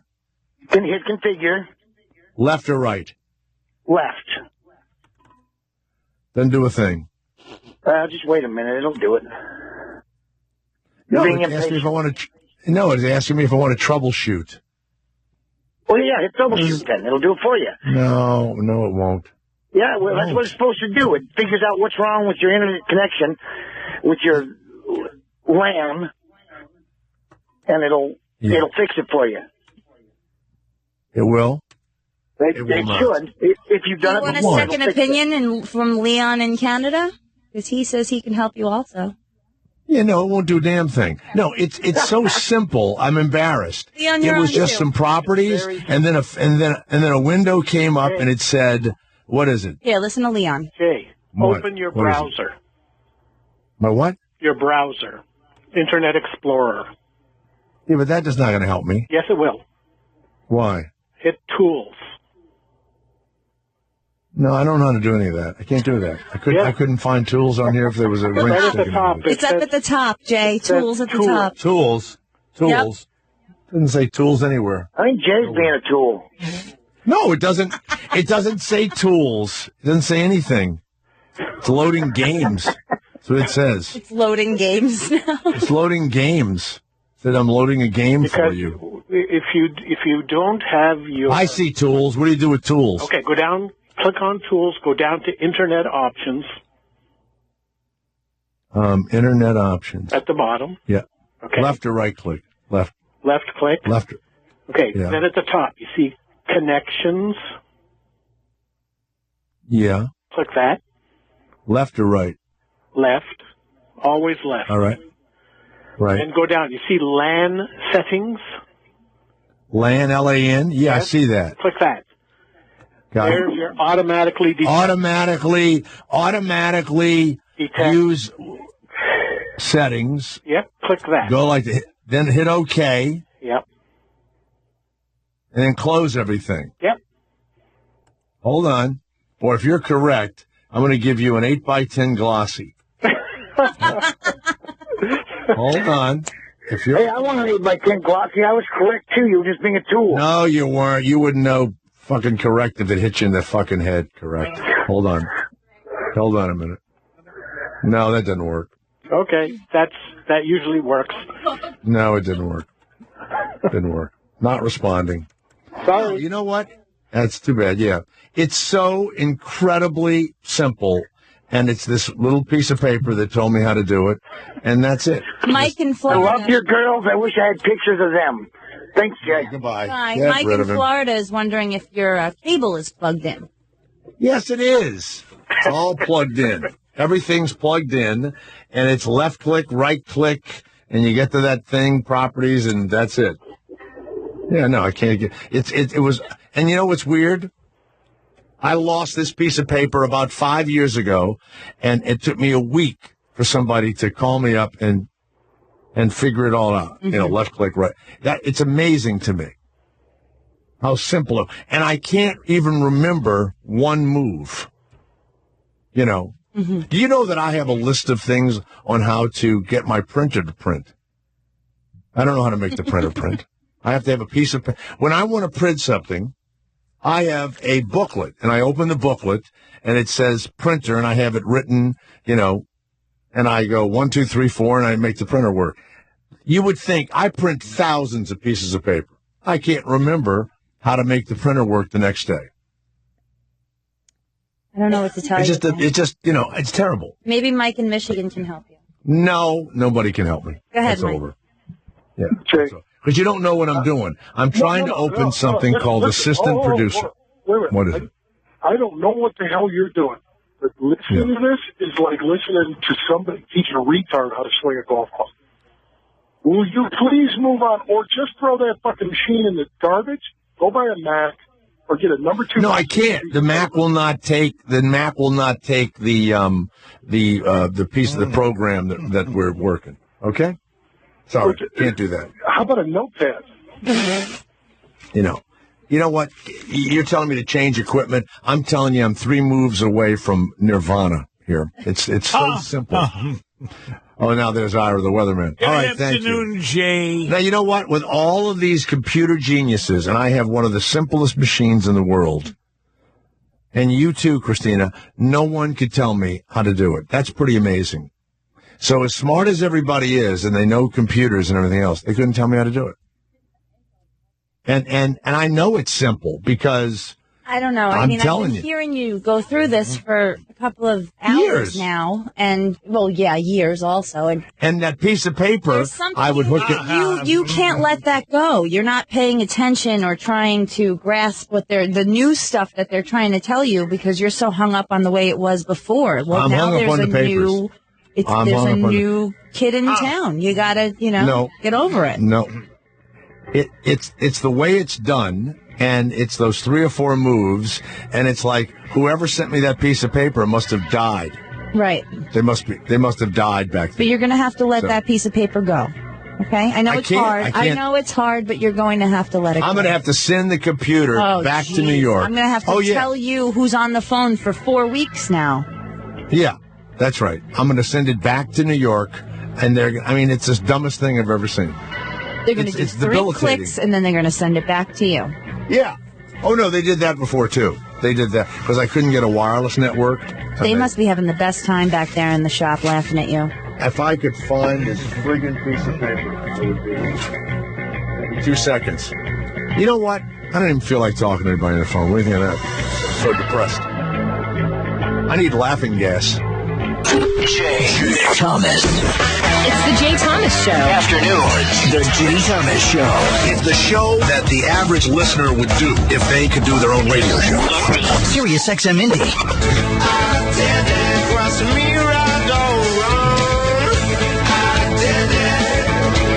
Well, guess what I found? My piece of paper. And here it is. Right-click on my network places. This is what it says. Write in huge letters, click on my network places icon on your desktop. That's exactly how it is. Left-click properties, right-click local area connection icon, left-click properties, double-click internet protocol, Select Obtain IP Address automatically. Click, click, click. Select DNS server address automatically. Click OK. Click OK. Close network connections. Boom. Okay. Let's go to Bubble of Virginia. Well, wait, Your name is Bubble? Can I offer you just a quick piece of advice? I think you should take a photo of that piece of paper with your cell phone and let that sit in your cell phone. Take a photo with my cell phone. That would take longer. That would take longer than this show has. All right. Take a photo. The only photos I've ever been able to take are of myself. Because all right, well, then stand in front of the piece of paper and take it of yourself. Well, I'd have to have a selfie. That's it, selfie. Bubble. Hey, Bubble, how's the bubble gum? It's Bubba, like Hubba Gum. Oh, your name is Bubba. Bubba of Virginia. Right. Hey, Bubba. Well, since you figured it out, I guess you don't need the back door way of getting in, but you got in through the front door. But you could always... No. All I needed was the piece of paper. That's all. I just needed this, and I'm going to copy it, and that's it. And, you know when these football players, they look at their sleeve all the time when, for plays? When I was a quarterback, I didn't invent it, but I always had to look at at everything. You want to keep the back door entry and a different piece of paper someplace else as a backup? You know what? I don't need any advice. I'm fine now. I'm fine. I figured it out. It's over now. You know what? I figured it out. Get rid of him. Get rid of him. Just like you, to turn your back. Yeah. 5 seconds ago, you sounded more desperate than anything I've ever heard in my life, and now I don't need your advice. And when I'm acting, they tell you where to stand and stuff, and I practice that for hours before I walk onto a stage or a set or anything. I practice where I have to stand. I go over this. I mean, maybe it's a memory thing. I actually have a very good memory, but I can't remember instructions. I have trouble with instructions. So I write I have. You hear the paper here all the time. I have, when people go, you mean you plan the show? Yeah, I have just stacks of paper. Here's one of them I just found. Prepare to load the dishwasher. You think I'm kidding you? I printed this out. Because when I load the dishwasher, I want to know exactly how to put everything in so all the dishes fit. I feel like you're smart enough to know that without a piece of paper. But nope. I guess my standards for you. Nope. It's a good thing you figured it out, though, because Shawnee offered to talk you through the whole process. Yeah. Well, you know what? So we'd have the stuttering guy talk us through the, through the thing. Would have been great. Yeah. Very helpful. Well, yeah. Anyway, I got it, and we don't have to worry about it anymore. Let's go to Jay on line 1. Hello, Jay. It's Jay Thomas. Yes, go ahead. Jay, 46 in Canada. I just wanted to say with the betting thing that you had going on there, asking him about it legalizing. Up here in Canada, I can go to the corner store. I have to do a minimum 3-game parlay, and it's called ProLine. You can play the spread. You can play, I guess they can work it out where they say a 3-point, a win of 3 points or more pays higher or less than a win of 8 points or more. You can play that 3-game parlay. If you did a 12-game so you have betting. Can you bet NFL football in Canada? We bet NFL, NHL, NBA, MLB, college football, and I believe college basketball. You know what's weird in the United States? We don't gamble in the United States federally. We don't have, and this is true, abortion is illegal, and gay marriage is illegal in most states and federally, and all of that shit because of fucking religion. That's what it is. This is the weirdest. We are the nastiest. We are the nastiest country on earth. We have this Kim Kardashian is an icon, and they actually have videos of things going inside of her gigantic butthole. Okay? I mean, it really is.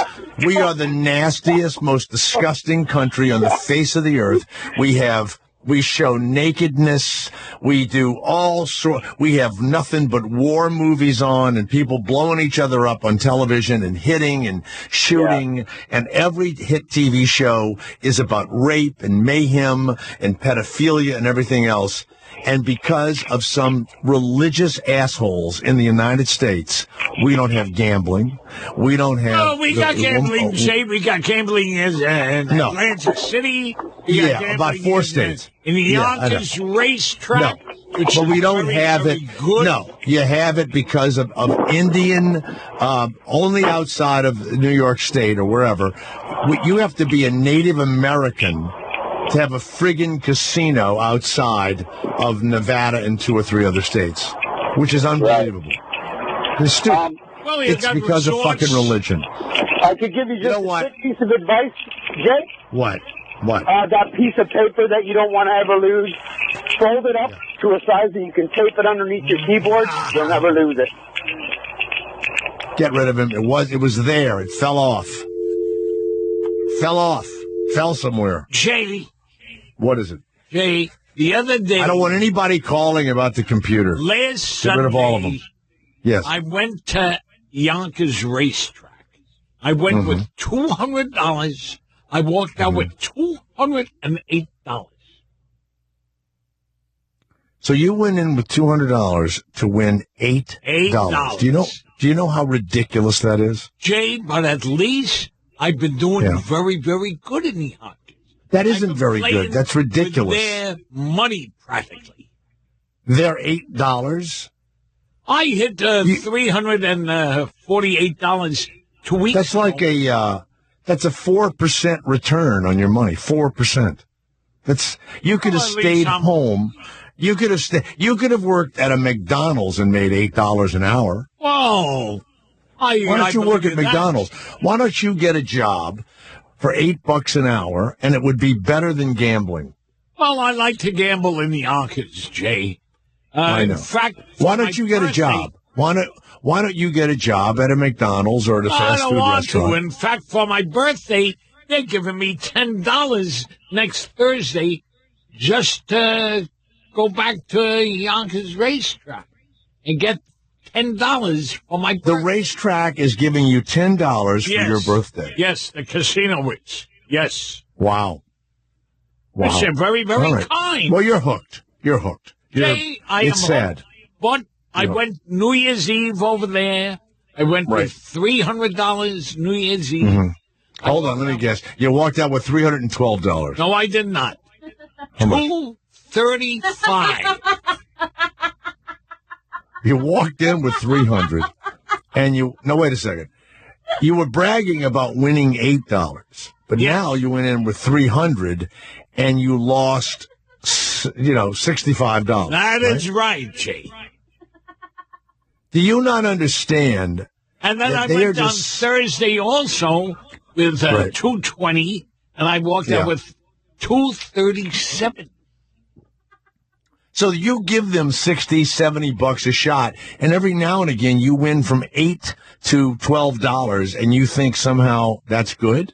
That is very, very good. At least I'm bringing home money, Jay. Well, what about the $65 that you lost? Hey, there, what? I'm going to cry about it, Jay. Right. Listen, money is money. No, you're supposed to when you lose 65, the next time you play, you ought to win 75. That's how it works. That's going to happen maybe next time. Maybe before No, not the way you bet. Not when you go $8 and leave the building. All right, let me go to George of Pennsylvania. How you doing, yes, George? George in Pennsylvania. It's around 13 degrees in Pennsylvania. Well, I feel awful. It's 4 degrees in my truck. It is 82 degrees in California. That's unbelievable. Beautiful weather, Jay. Beautiful weather. One thing before I ask you about Garrett. Are you sure he's not Polish with his math? He's going to get $10. Of course you're going to get $10. You just lost 65 last week. No, I know. He's an idiot. That Polish. He's an idiot. What do you want, George? Go ahead. I wanted to ask, how come you're so lenient on Garrett? I mean, he's hit the whole... George, I don't care who works here and who doesn't work here. I don't care that Garrett quit. I don't care about anybody. I don't it's care. so much better. I have to agree with you. But No, it's not about the show being better. I don't care. There were other people that worked here. I don't remember any of their names even. I don't give a shit. I don't care. No, he hit rock bottom when he's having Jackie and Hold on a second. Hold on, George. You don't care. I don't care. I agree with you. That's fine. I've never listened to any other radio show than this one. I've never listened to a tape of myself after I'm off the air. And if somebody calls me up and says they're no longer going to work or whatever, I'm the only one that matters. If no one was here, if a robot was running it, I can't worry about other people. That's it. I don't way care. to go through life. It is. I don't. If I went home and my family was gone, and they had a good excuse for leaving, as long as everything that I was used to was in place, I don't care. It's when things are out of place that I care about, like the computer. The paper. I don't care. But I don't care anymore. And I mean it. I am so past setting the phone system up. I could care less. It's over. I mean, I've never cared. That's it. It's over. And people go, well, don't you want to go to some course? Don't you want to memorize it? Nope, I don't. I don't care. It is a great way to go through life. I'm glad you're for you, not for other people. What does that mean for you and not other people? It's a great way to go through life for you, but for people that have you to call take up tomorrow, you're call. quitting. Oh, my life's over. Christina's quitting. You can't live like that. No, that's not what I'm talking about. I'm saying you don't want to take a course. You don't want to further educate yourself on how to do it the next time. You just want to call up and make somebody else's, like a Charlie's life a living hell for 25 minutes. Right click on my network places icon on your desktop. Right click. Number 2, left click on properties. I can't right click on local area connection. That's all I need. I just need these words. It has here my password. It has here this thing. It has how to log on. It's just right here. It's all written down. It's all written. And the reason why it's on a piece of paper, because let's say the electricity goes.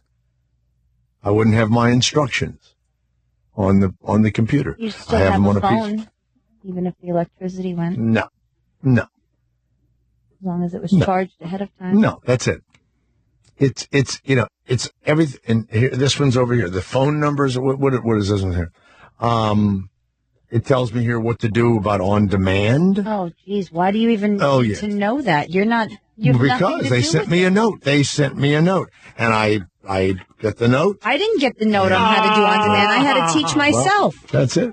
I have this over here. This this has phone numbers. This has times on it. I have pieces of paper phone numbers everywhere. from 1986. Who are you calling? No. To the station, to people. Oh.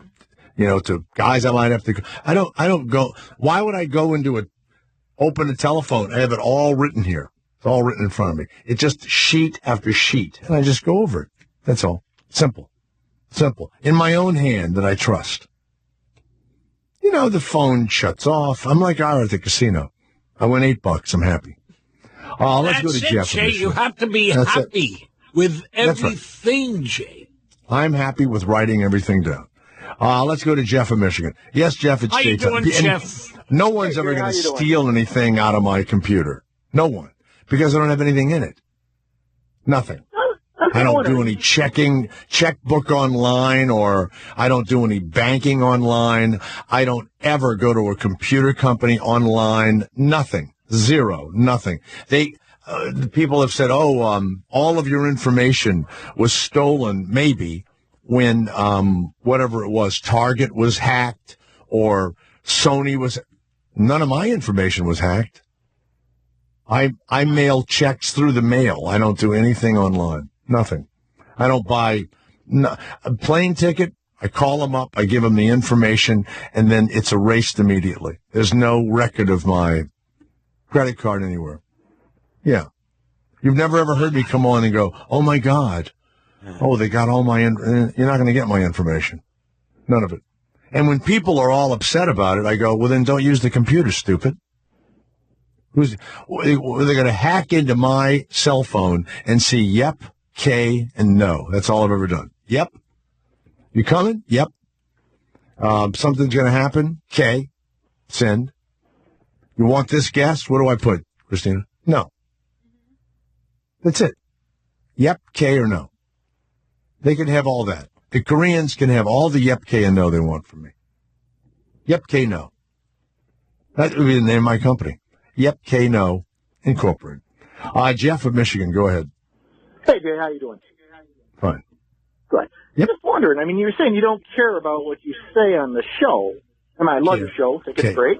I didn't say I didn't care what I said on the show. I said I don't care about people that come and go because I can't control that. Okay, well, then I guess that kind of defeats what I was going to say because you can't talk about other shows that are on Sirius or other, DJs. Well, I don't care about those other shows anyway. I don't care about them. I don't know anything about them. I've never listened to Pete Dominic. I don't know anything about him. I've never listened to Howard. I've never listened to any of them.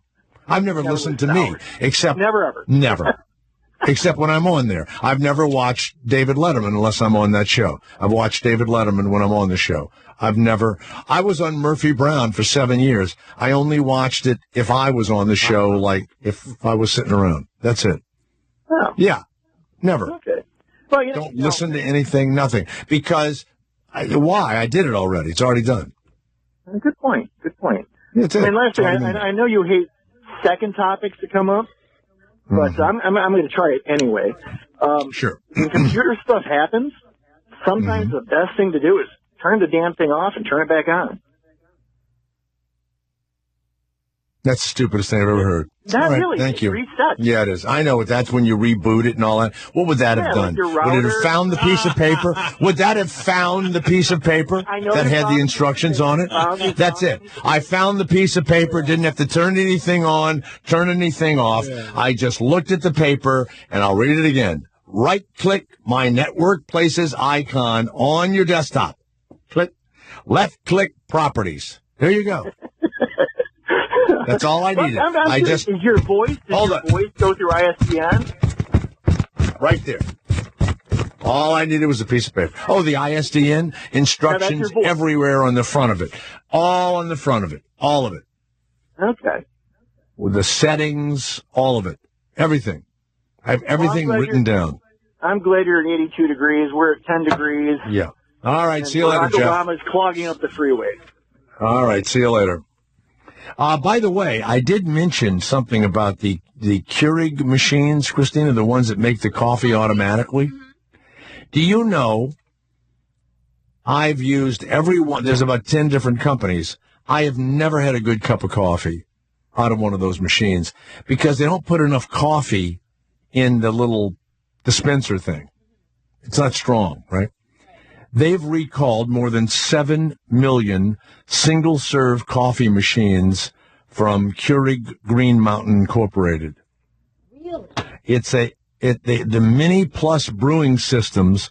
They've had 200 reported hot liquid escaping from the brewer, including 90 that involve burn-related injuries.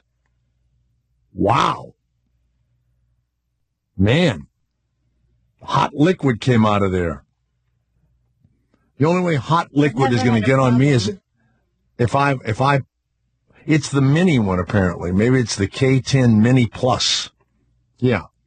I'd have to pour hot water on my, you know what? Do you really get a good cup of coffee out of that? I don't. I'm not a real big coffee drinker to begin with, so it's fine as long as I have some kind of a delicious creamer.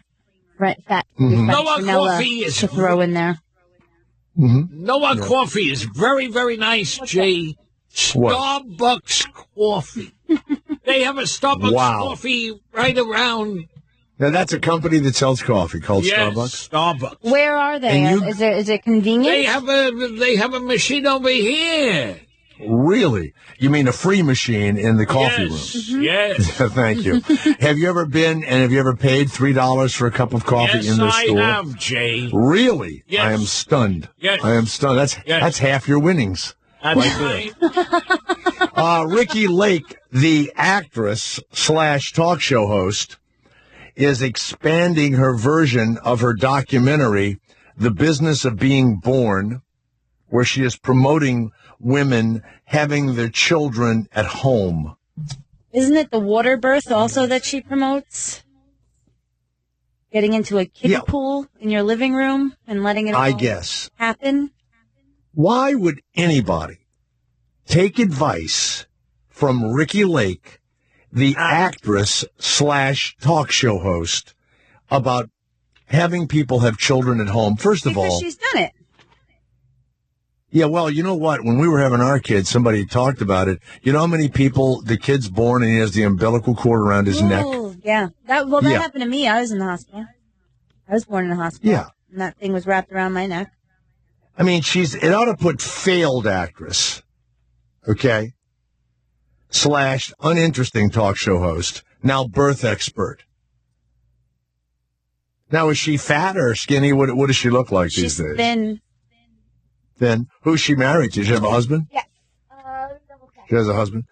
Ricky Lake is now questioning the American medical system's approach to childbirth and presenting the benefits of home birth. She's questioning it. She's married to Christian Evans, and they have 2 children, Milo and Owen.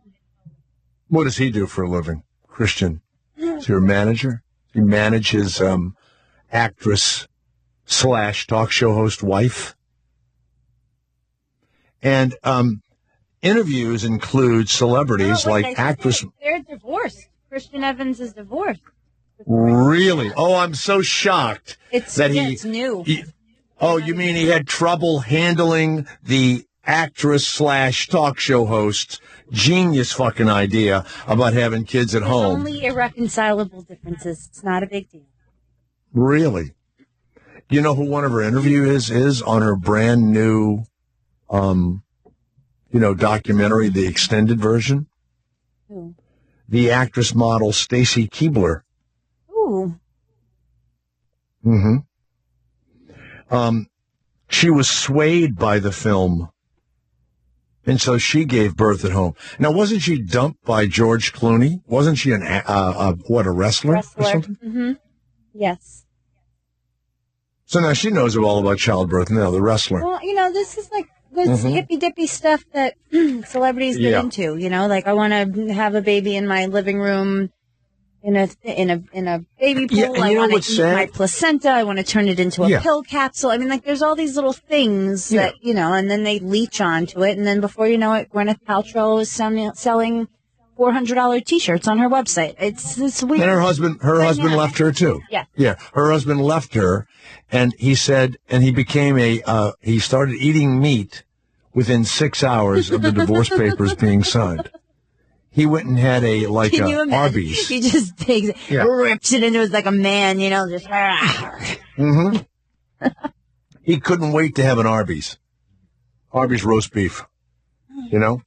I mean, it's just unbelievable to me that you would listen to anybody in the entertainment field give you any advice about anything. How do you feel about Oprah giving advice?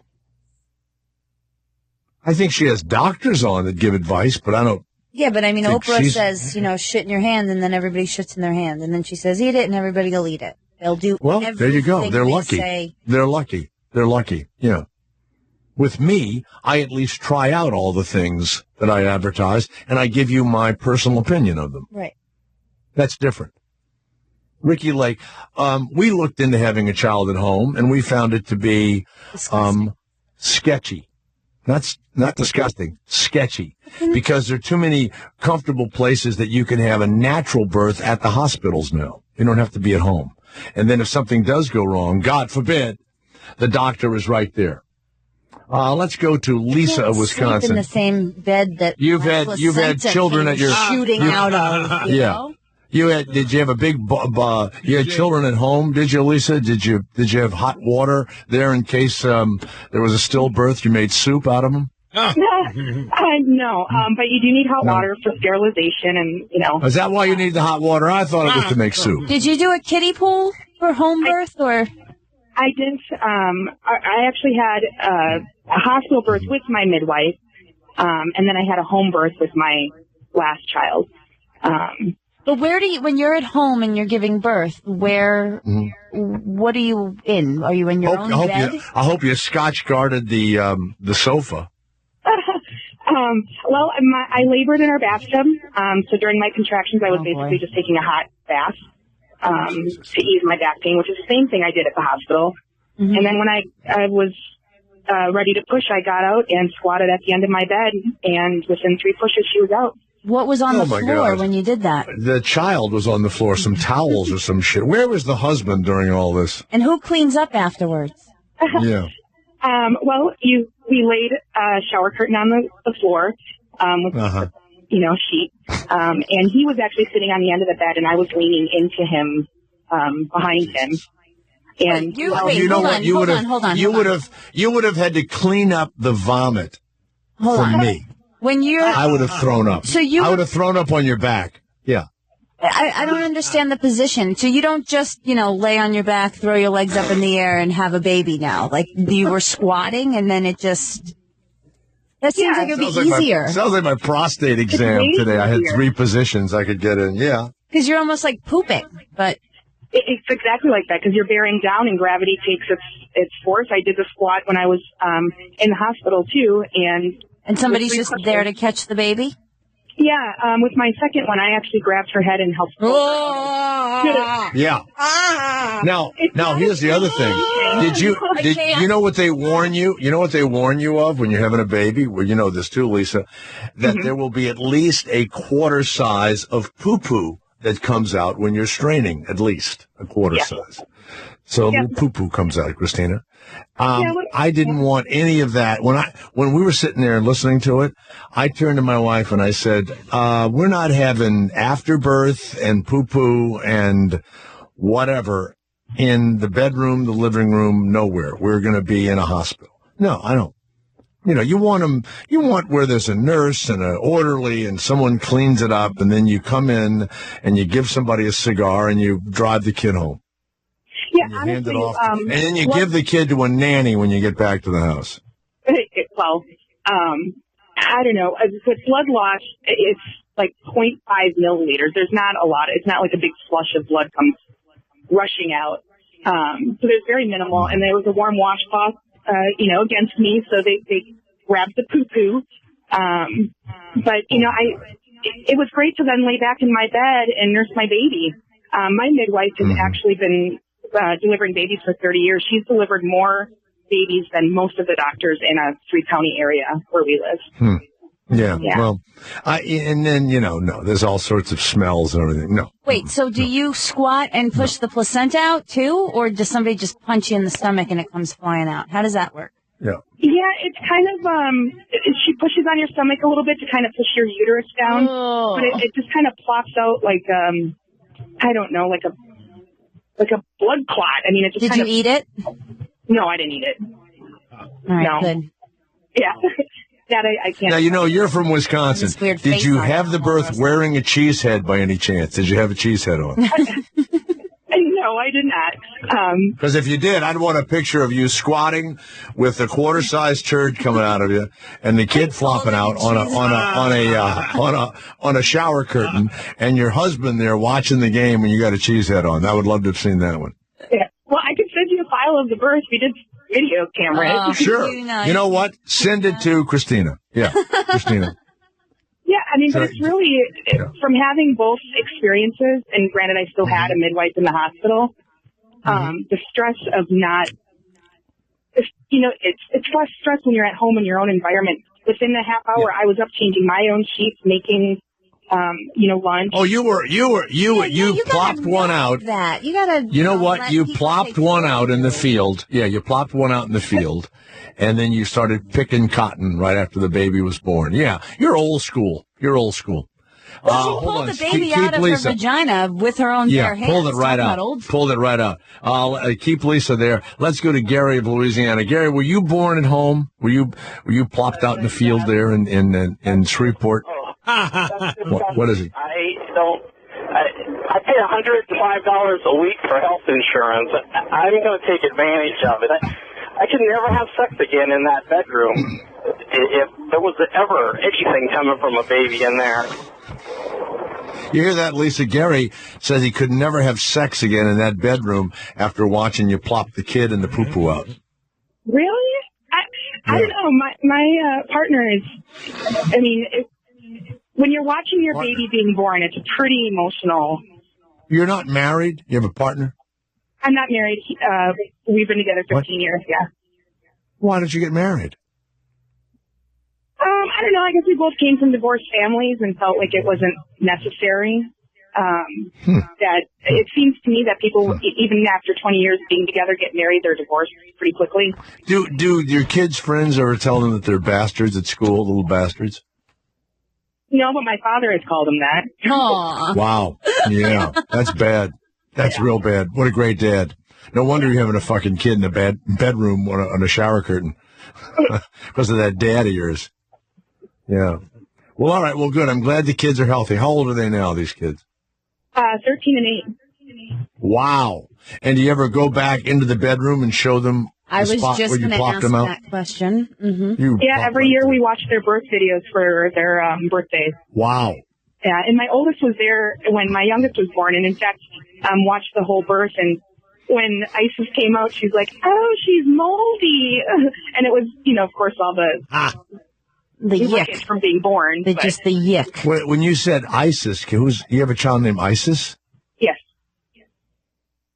One of your children is named, and it's that horrifying terrorist group. What are you doing about that? I know. They must have You loved named the a name. child ISIS, and now there's a terrible group that chops people's heads off. Oh, my God. What a mess. That was rough for her. I mean, especially watching the news and hearing about it at school. Well, why don't you change your name? You know, if you listen to the show, you change that name immediately. I don't know. Isis is the goddess of motherhood. I feel like that's Really? To me, it's the goddess of chopping people's friggin' heads off. Yeah. So you got ISIS and Taliban. ISIS Taliban? So, no, just call her full name, and then it kind of takes the heat off the first ISIS Taliban Rogers is her name. Yeah. Well, what's the other kid's name? Jada Lee Page. Jada Lee? Yep, Okay. Lee after Vivian Lee and Page after Jimmy Page. So. Nice. Wow. Okay. Yeah. Well, Lisa, I'm glad your children are healthy and you cleaned up the bedroom. Thank you. Yeah. Thanks for what you do, too. Love listening to you. All right. Thanks. Let's go to Kara of Texas. 1 second, Ara. Kara, you believe in having kids at home? Kara?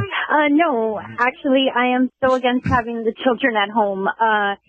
Besides it being disgusting and stuff getting everywhere, which I'm pretty sure it does. I agree with you. My husband would probably be puking on my back, too, if I was squatting like that lady was. But one of the things is what happens if, for whatever reason, the umbilical cord gets wrapped around your child's head and you're not dilating or something. There's nowhere for you to go. You're stuck at home. At least in the hospital. And they say that you can get there. But this woman said that the midwife delivered more babies than the doctors in the hospital. So I think she's qualified to deal with that. It's just To a do matter what? Of, I don't know. Cut the umbilical cord or No, how about blood loss? How about she's bleeding, you've got to go to the hospital to get a well, transfusion. don't they reel in equipment for you and stuff? Where it's literally If just you're your going to do hands. that, go to the fucking hospital. I agree. Go to the- I'm all about the I agree. hospital If they need the equipment, you might as well just go to the hospital. I'm pretty sure if something were to happen, they would send you there anyways. Might as well just go. Like with me, when I had my son, I didn't dilate at all, and they caught my water bag. We were on medication. They wound up just having a C-section. After almost 13 hours in labor, my doctor finally decided, let's just cut your stomach. Let's get this baby out of here. Let's have this baby. So, I mean, Wow. I don't see how you can have a baby at home. I see these women on, pushing them, squatting them, grabbing them, pulling them out themselves.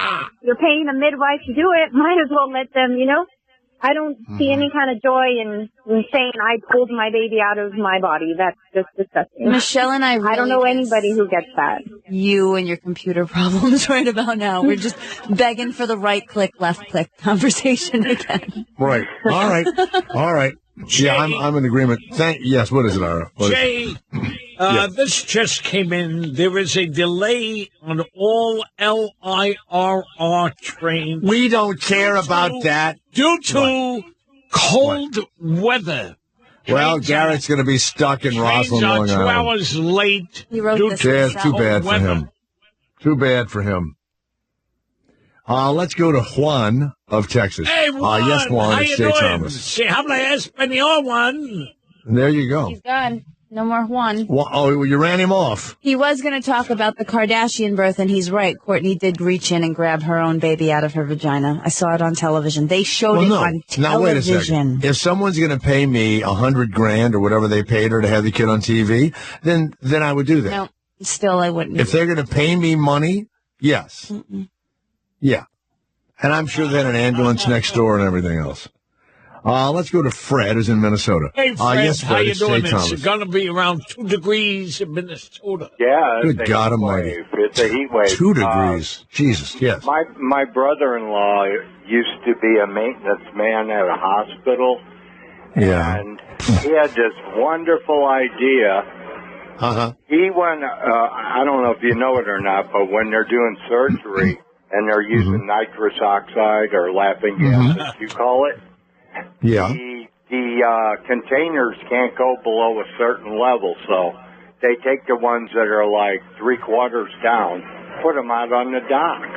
Well, he has the bright idea to get the largest trash bag you can that they sell. He goes out there, opens the valve, fills the trash bags up. One trash bag, it was huge. Put it in with the gas? With the gas? With the nitrous oxide, yeah. The laughing gas. Yeah. And so he's got it in his truck. He comes over to the house, and, I had a nosy of some pretty good weed. We're sitting down there. He, the type of tube they used to use when they tied off your arm when they're going to take blood? He put a little plastic tubing inside of the bag. A tube in there, wrapped it with a rubber band, and a Marlboro Red filter would work perfect to stop the flow of the gas coming out. And we'd sit down in my basement, smoke weed, drink beer, and it would last all night. And this went on and on for a couple, weeks. I never. Well, you sound perfectly. I never what's funny? Once. Huh? You sound perfectly fine. Well, I try to be, but do you know what the killer thing is about this? What is it? What if him getting pulled over by the man on the way home, and the man says, do you mind if I look for anything you might have in the trunk or in your car? Yeah, but you know what? It's gas. They couldn't even prove what it was. As soon as he pulled the rubber band off the bag, gone. Yeah, it was. Well, you're laughing. You're laughing now, Fred. You don't need gas. All you need is a Jay Thomas show. They ought to play the Jay Thomas show, Christina, next time you go to the dentist. Constantly. Thank you. There you go. Thank you, Fred. Adios. Fred's brother filling up a trash bag with laughing gas. Jack of Massachusetts. Yes, Jack, go ahead. Well, how you doing, Jay? Boy, that was a hell of a call there while I was on hold. This woman from Wisconsin. I mean, what a freaking lunatic. How many people... She's had home birth. Yeah, she's had home birth. Yeah, that's the video. The cheese head was a good one. But how many people, what percentage of the people do you think she represents? Very, very little. Like a half of a percent. Yeah. It's almost, they're unlistenable. Everybody knows people like this, but they're fucking nuts. Well, my favorite is she names the kid for one of the most heinous terrorist groups on earth. She didn't name the kid for that. That didn't. Yes, she did. No, she yes, did she not. did. No. ISIS, Taliban. I think so. It's a perfect. Do you know her son's name? Little Al Qaeda. Little Al Qaeda. Yeah, little Al Qaeda. Yeah. What I like is that the kid plops out on a shower curtain. Oh, sugar. You know, I wonder if it had like happy faces on it. Well, So. no. And she's been the same guy 15 years. There's no reason to get married. They have a kid. No, not at all. They have a kid. Does anybody call the kid a bastard? Only my dad. I like Lisa. It's the first Let's go to Grandpa's house. Yeah, bring the little bastards over. Come on, you little bastards. Let's go fishing. Come on with Grandpa, you little bastards. We're going to go catch us some ice fish. I've never called a radio station in my life, and I'm listening to her, and I'm thinking, what a freaking lunatic. Well, there you go. That's it. So it's worth something. Let's go to Marty of Washington. Yes, Marty, it's Jay Thomas. Go ahead. I love your show, Jay. And I just wanted to let you know that I had a child 35 years ago at home, and I loved it. It was a That good was in the 80s. Yeah, that's when it happened. That's when terrifying. In the 80s? Yes. And I think because of the trend of home births is how we got the birthing rooms in the hospitals. So yeah, that's true. And, we did that, too, because my wife didn't want to take the drugs, and I'm glad she didn't. And it hurt. It hurt her terribly not to take them. But the kids were both born much more alert, and they looked better, and they didn't get, sick and all this other stuff. But we did do it at a birthing center, and then I was in there, and I had to get special, I don't know what, dispensation from the hospital. And then I went in, and I was the only guy. They allowed me to go in where all the babies were, and I sat with my son and held his hand, and people were coming to the window to look at their relative or kid or whatever. And then there's this big stupid looking guy with a big giant nose coming out of a mask. And I really enjoyed the natural environment, and it was very peaceful, very calming. Yes. I really enjoyed it. I thought it was a very good experience. All right. And now, I'm glad that we have the option today. Did your son or daughter, did they watch did you take a video of it? Was there a video recorder available that day? At that time, we had just a 35-millimeter camera. And did you take a picture of it? Did you take? Oh, yeah. I have pictures of it.